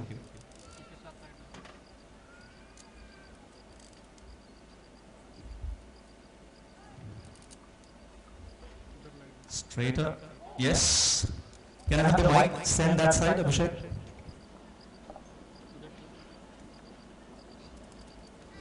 Hello. Yes. Good evening, sir. I'm Akash Jaini, and today in your speech you spoke about how India has progressed over the past 70 years, and how there are some people that don't believe that India has progressed, but it has.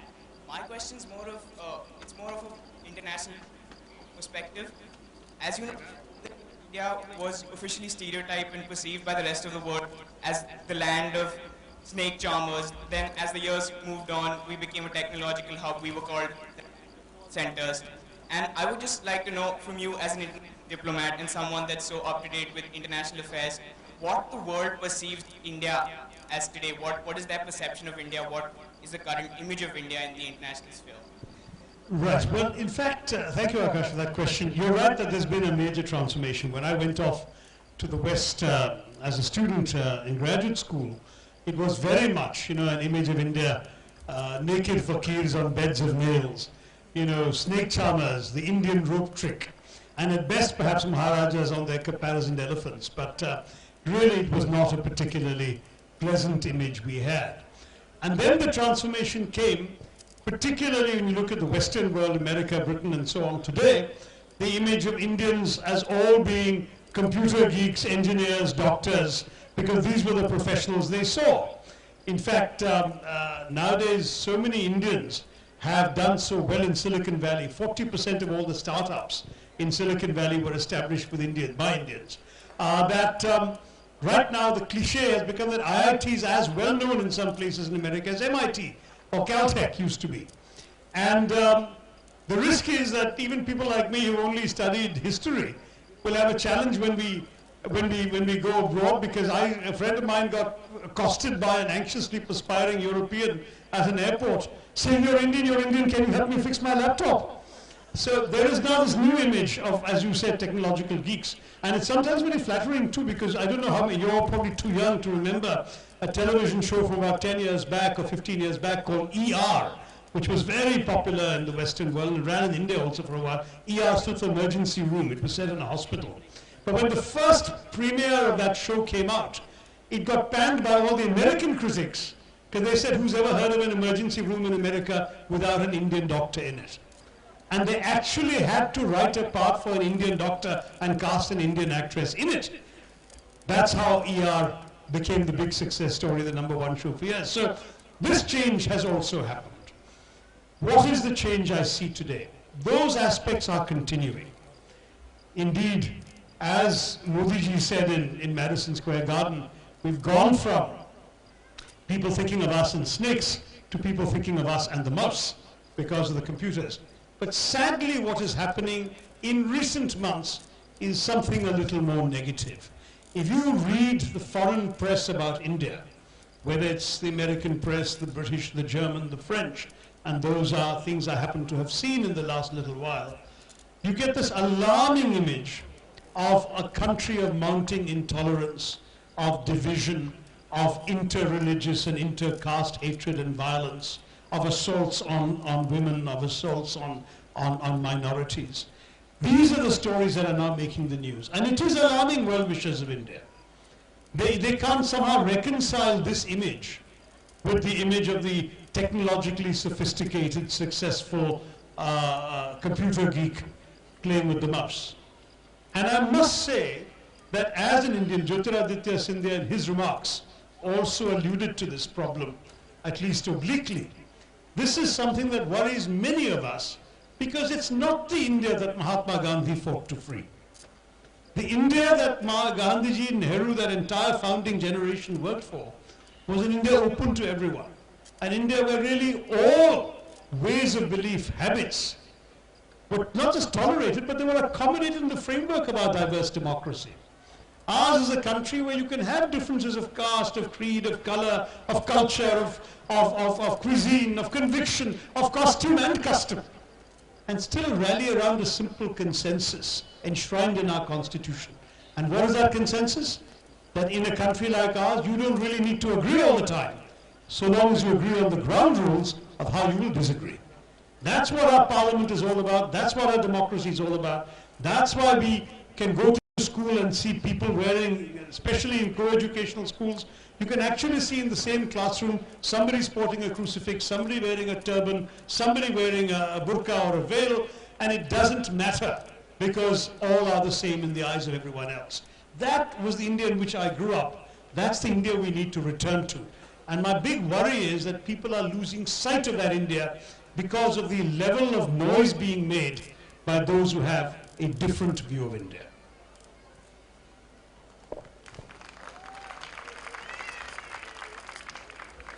Thank you, sir. Can I have the next question, please? I'm sorry, I can't see from the stage. It's a bit too dark. Yes, please. Can you come down a bit, Shantanu, here?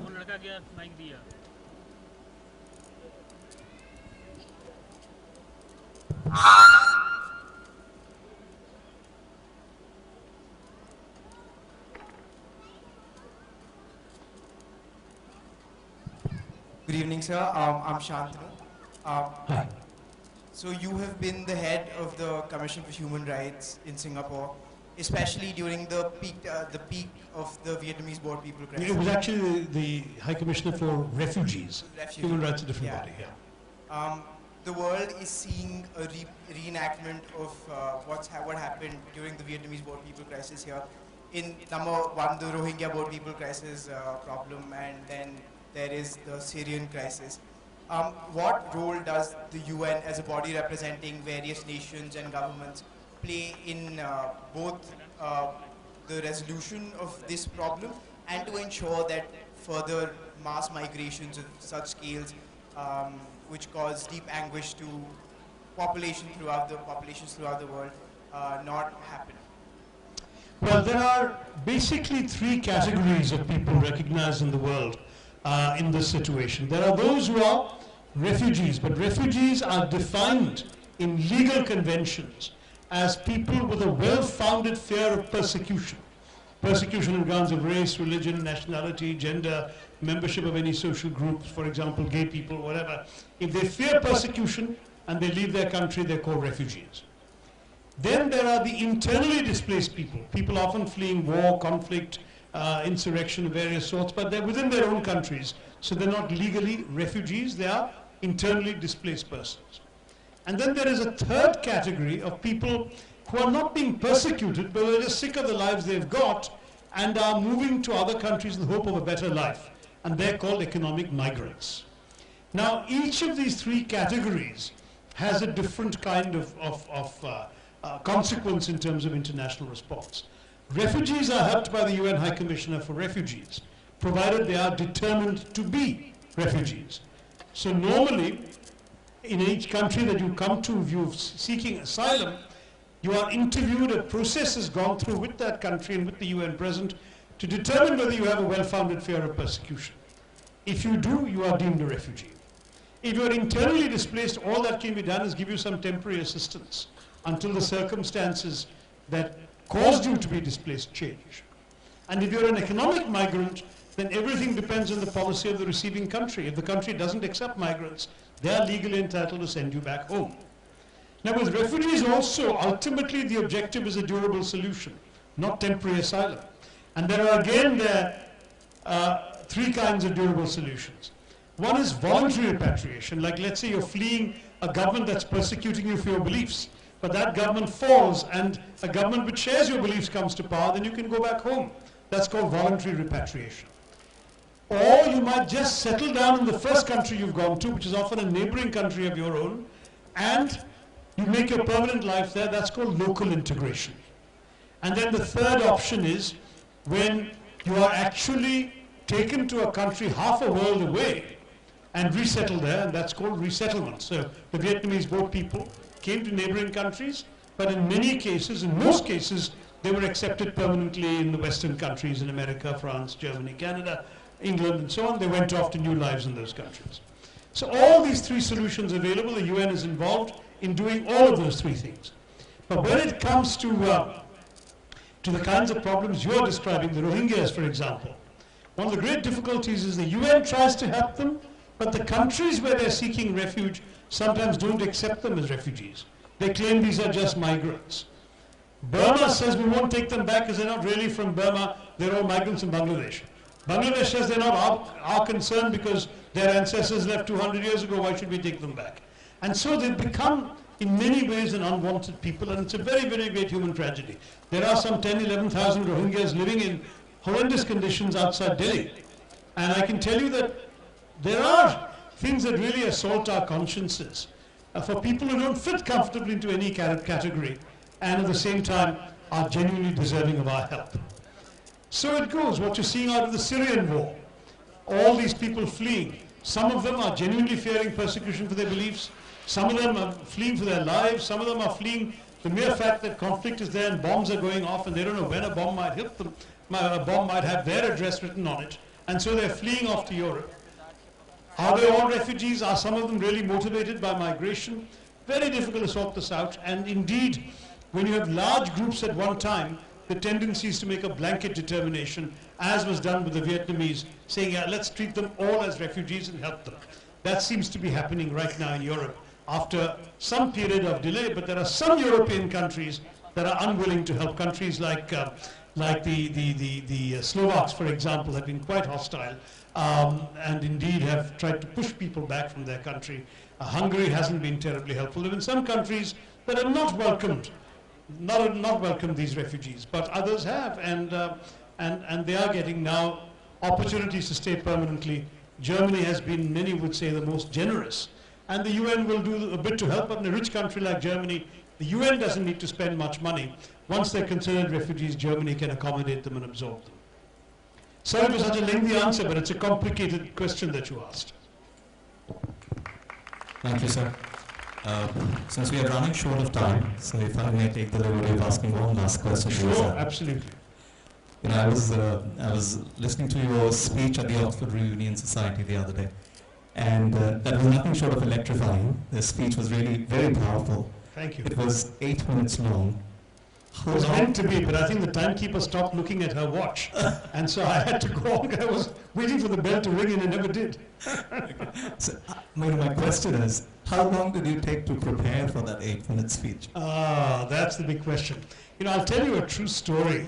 When I was posted in Singapore with the UN, as that young man reminded me, I remember going to the home of a friend who held a special evening for a very famous Chinese calligraphy artist who'd come from Taiwan, I think. And, you know, they had these brushes, very special brushes, and this scroll kind of parchment, and then they paint. And this chap took his brush, and in 3 minutes he had finished the painting, 3 minutes flat. And so somebody asked him, how much would it cost? And he said, oh, $25,000. And this lady gasped and said, $25,000 for 3 minutes? And he looked at her and said, 3 minutes, madam, and 45 years. See, those 3 minutes were a distillation of what he had been doing and perfecting over 45 years. That is ultimately the lesson. So, as I said about Jyotiraditya's speech, the same is true of my Oxford speech. I had done some homework before. I knew what the broad topic of the debate was. I didn't know what order I would get to speak. I knew I was speaking against the motion. I'm sorry, for the motion that Britain owed reparations. I didn't know what the other side's arguments would be. So I did some homework in terms of facts and figures, had them ready with me, and thought through in my own mind which are the kinds of arguments that are worth making, that would be effective and compelling. And then I listened to what they had to say and scribbled down my refutation on this little scrap of paper you saw in my hand.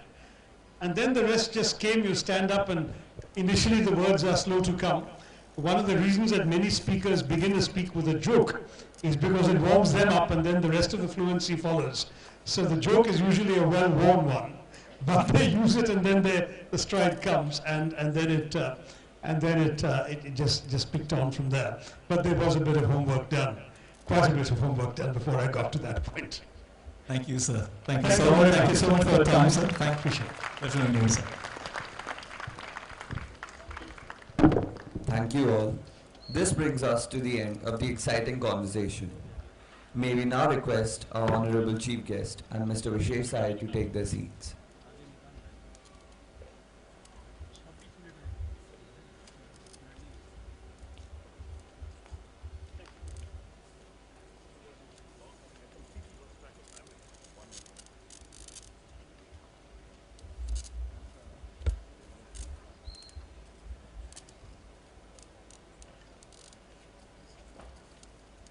May we now request the President Board of Governors, His Highness Maharaja Jyotiraditya Scindia, to read out the citation for the Madhav Award and confer the award on Sri Gautam Barua, an eminent old boy of the school.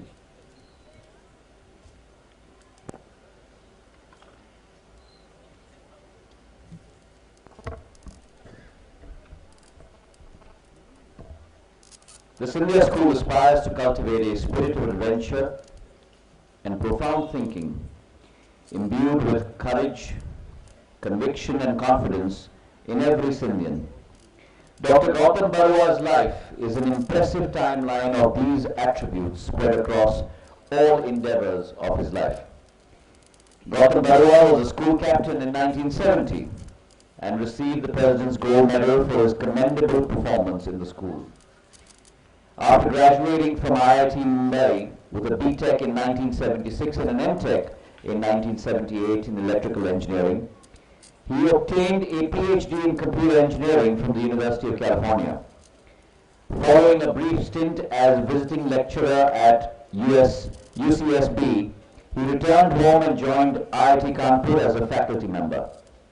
Later, as the head of department, he contributed towards the modernization of IT facilities. He was awarded the Distinguished Alumnus Award by IIT Mumbai this year in 2015. In 1995, Professor Barua joined IIT Guwahati and became the director in 2003. In 2013, he was elevated as the mentor director of the institute. During the same time, he also had additional charge as the director of NIT Silchar, and in 2008 was appointed the mentor director of IIT Patna when the Government of India decided to open 6 more IITs across the country. His constant efforts have led to the development of technical education in the Northeast, especially in the sphere of information technology. He is committed to breakthrough advances in the field of technical education, a move towards single entrance exam scenario in engineering, and his resolute stand on the autonomy of educational institutions, especially the IITs. Professor Barua is keenly interested in operating systems, networks and research. He is a passionate teacher and has more than 50 publications to his credit. He serves on the board of several PSUs and government educational institutions. He is also an independent director of Indian Oil Corporation and is the IT consultant to the government of Assam. We are honored and privileged to have amongst us Professor Gautam Barua, who is a stellar example of the ideals of scholarship, leadership and true citizenry. The Scindia School confers on Professor Gautam Barua the Madhav Award as an old boy of eminence for the year 2015.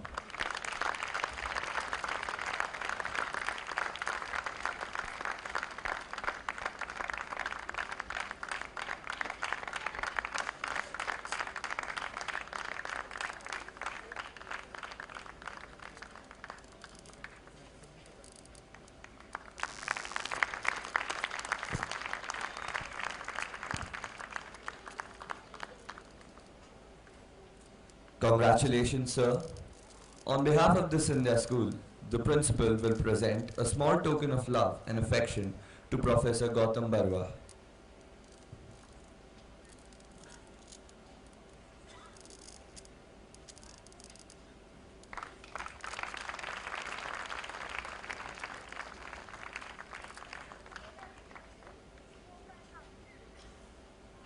We request the Madhav awardee, Shri Gautam Barua, to address the gathering.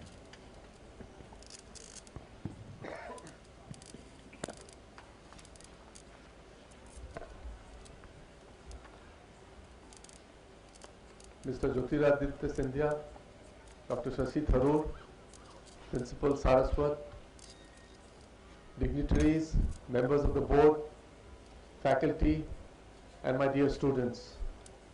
It's indeed a great honor that has been bestowed upon me by Scindia School, giving me the Madhav Award. I'm deeply humbled and overjoyed at being so recognized. Coming here after some 15 years always brings back old memories, and the speeches that have come before have talked about what this school provides, what this school does to you. And I'm now transported back 45 years. 1970 was 45 years ago. That's a long time for many of you. But it seems to be just the other day that I graduated. And I learned a lot. I stayed here for 6.5 years, and I learned a lot. I learned how to study, how to do well in exams. I still remember in the final year, the principal, Mr. Sahi, had joined from Doon School a few years ago. He taught us how to do well in English literature. He made us mug up the entire Macbeth. But then, of course, he also taught us what the meaning was, so that when exam time came, we would be able to make quotations left, right, and center, but we could also understand what we were quoting. But we learned so many other things. I remember Rahim Ke Dohe, Mr. Verma teaching us from Saral Sahitya Parichay, which was nothing but Saral. It was awfully hard, but it was enjoyable. And I still remember some of those dohes. But it's not just studies that I picked up here. I learned how to play football, hockey, and cricket, and all other games. The school gave me opportunities to try almost anything, even things that I could not do well. So, for example, I wanted to sing and I wanted to play an instrument, and Mr. Pakrasi, I remember still, was the music teacher. He was so kind, but I know now that I am horrible in both. But he allowed me to, he did not allow me to sing, but he allowed me to take part in the school orchestra. Maybe my talents got hidden among the other noises, and so I passed. But then I learned other things too. I learned about erotic literature. I learned all the galis that the world had found out till then. So it's not just studies that I learned. I learned to become a man. I learned to be tough. I learned that you could eat and grow with leathery chapatis and a dark liquid with a few white boiled potatoes which you have to search for. It was famously called sada. I don't know if sada is still being served in a wonderful mess. But the sada and the rotis were like nectar after a game. And we really enjoyed, and I still remember those days, and we all grew strong. And the school therefore made us all-rounders. And it was not just studies. It gave me the courage, it taught me passion, it taught me leadership. The prefectship system that is there helped us to also learn to become leaders. And that has helped me in my career over the last 40 odd years. And I have to thank the school for making me what I am. And I hope that all the students who are here and who are going to continue to come will keep the flag flying and take all the things that the school gives forward into their future. Thank you, Scindia. Thank you, everybody. We now have the ceremony of symbolic handing over of traditions and values of the school by the Madhav awardee to a young Scindian. We therefore request Shri Gautam Barua to kindly read out the message and hand over the lamp with the replica of the school flag to Anshraj.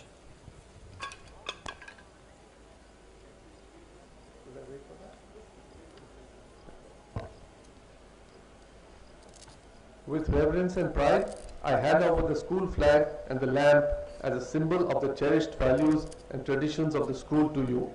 Protect them and nurture them as your most sacred duty. Let the flag fly high forever and the lamp be carried in the heart of every Scindian to bring a touch of light where there is darkness and a warmth where there is suffering. I trust that you will never fail in your duty.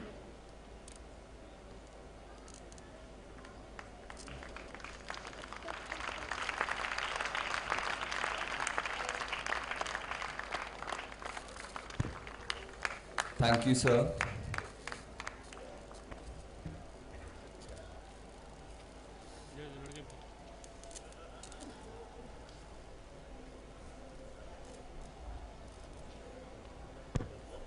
The senior school prefect, Arindam Bhardwaj, will propose a vote of thanks to the chief guest on behalf of the entire school.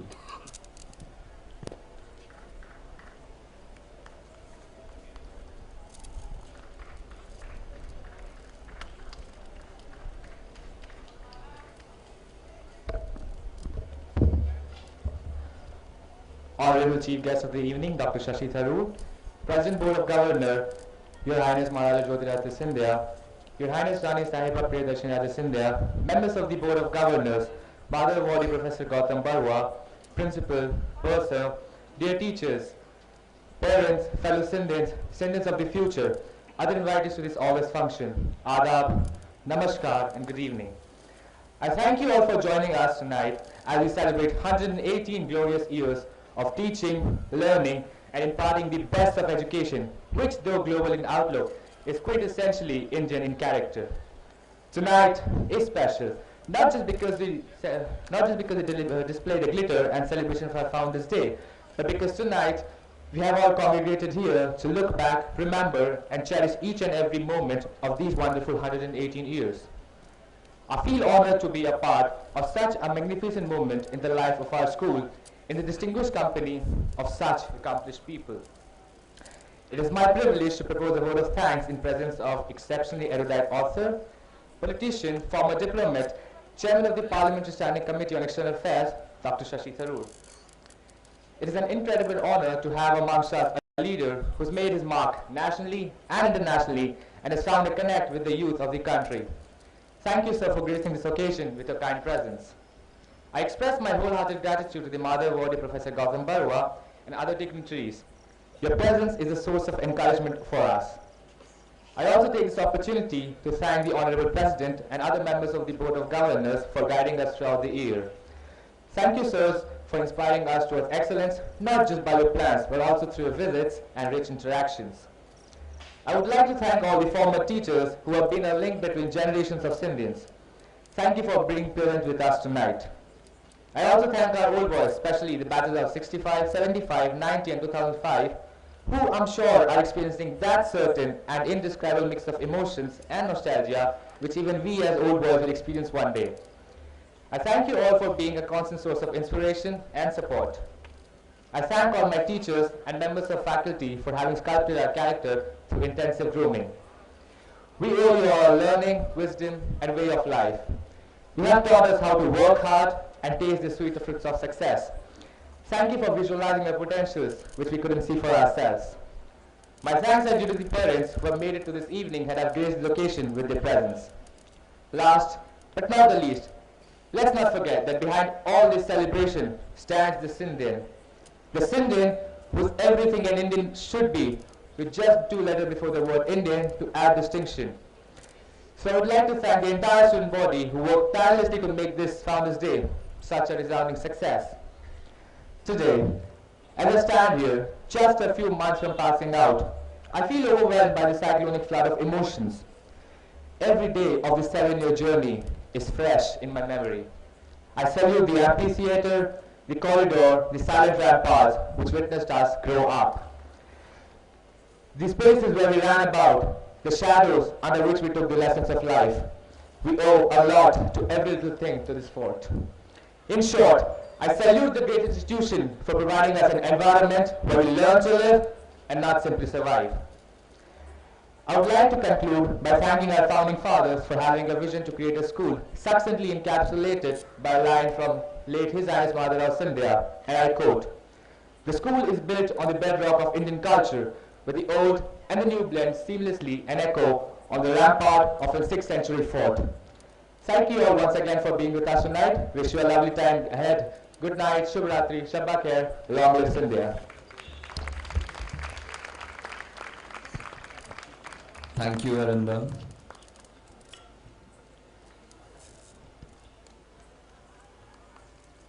Ladies and gentlemen, the Scindia School presents a ballet titled Mrignayani.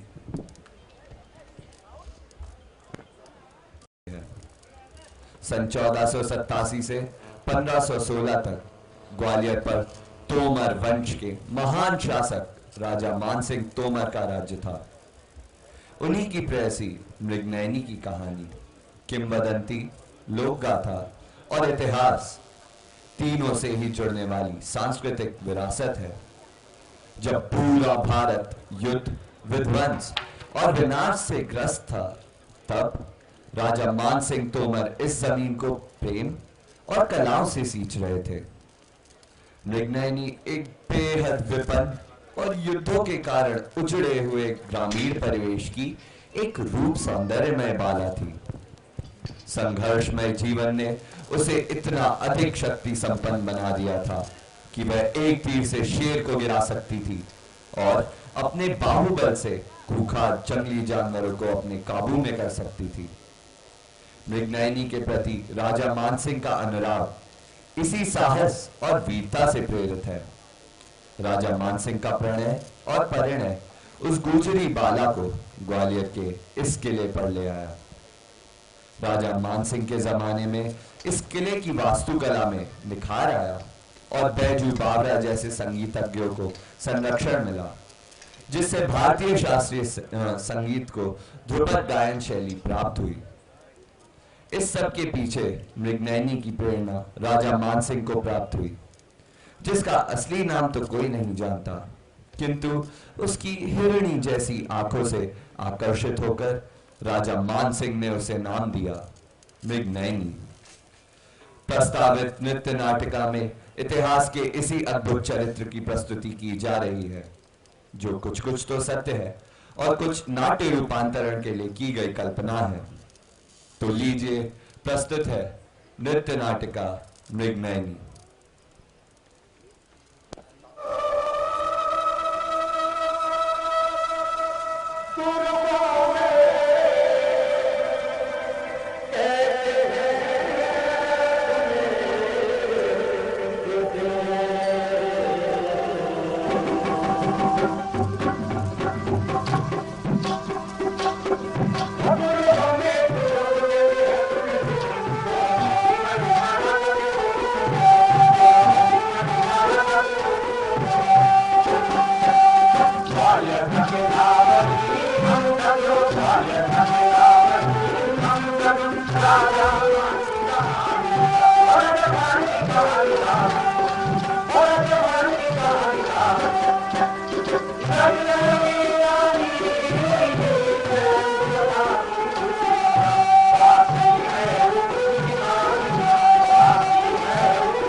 Mansingh Tomar ने अपनी प्रिय गुजरी रानी मृगनयनी के लिए बनवाया था।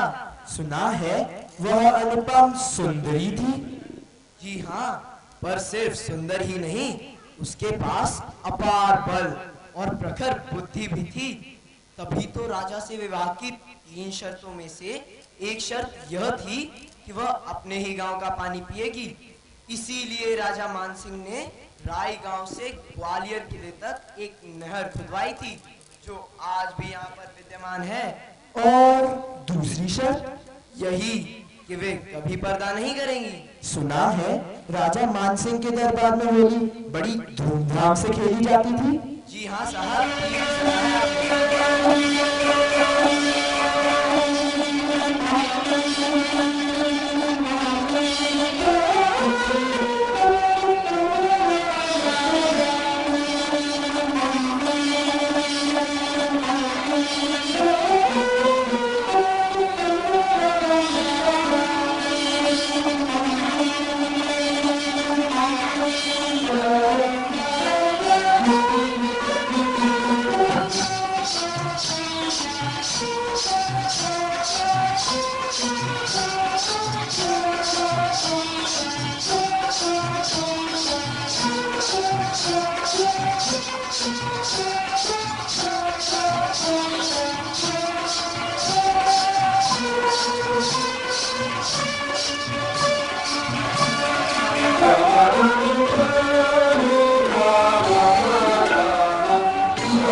वाह भाई वाह, रानी मृगनयनी की कहानी तो और भी रोचक होती जा रही है। फिर क्या हुआ, आगे और भी बताइए ना। जी हाँ, आइए देखिए। उन पहाड़ों के आंचल में था एक राई गांव। उसी गांव से ब्याह कर लाए थे राजा मान सिंह मृगनयनी को। उस समय दिल्ली में लोधी सल्तनत थी। सुल्तान बार बार ग्वालियर पर हमला किया करते थे, किंतु इन बहादुर तोमरों से दुर्ग को कोई भी नहीं छीन पाया। पर जनपदों की जनता को इन हमलावरों का बार बार सामना करना पड़ता था। आइए आइए साहब, उस ओर चलते हैं।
मृगनयनी के शौर्य और सुंदरता की चर्चा दूर दूर तक फैलने लगी। वैसे भी गुजरात और मालवा के सुल्तानों की कुटिल दृष्टि ग्वालियर पर लगी हुई थी।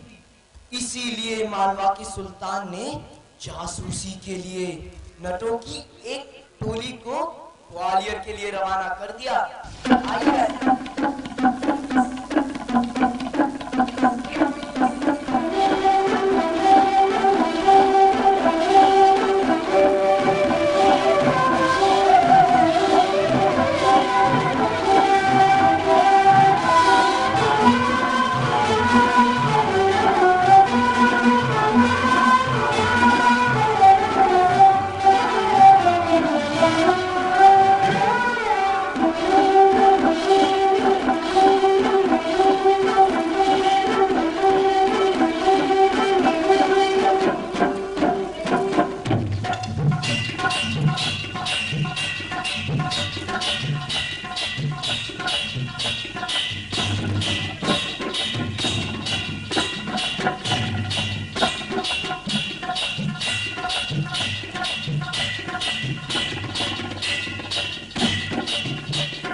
We request the cast of the ballet to come to the stage.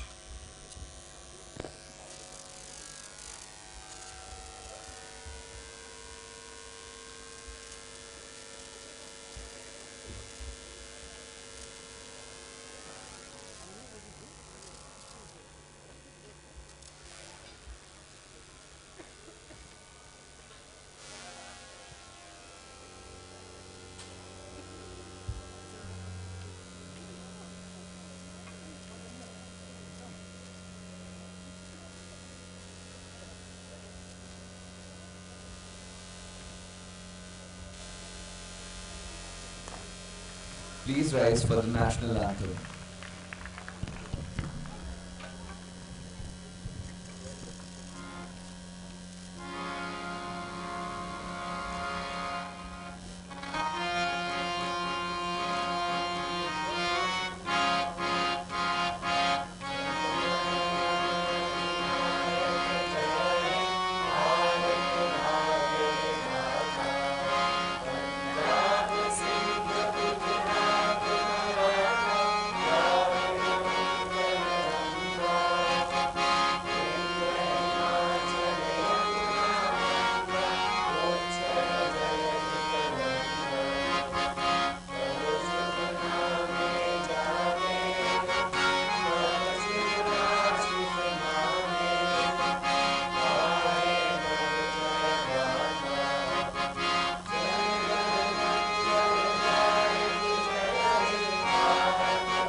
We request the audience to be seated while the guests of honor and the President Board of Governors lead the OAT.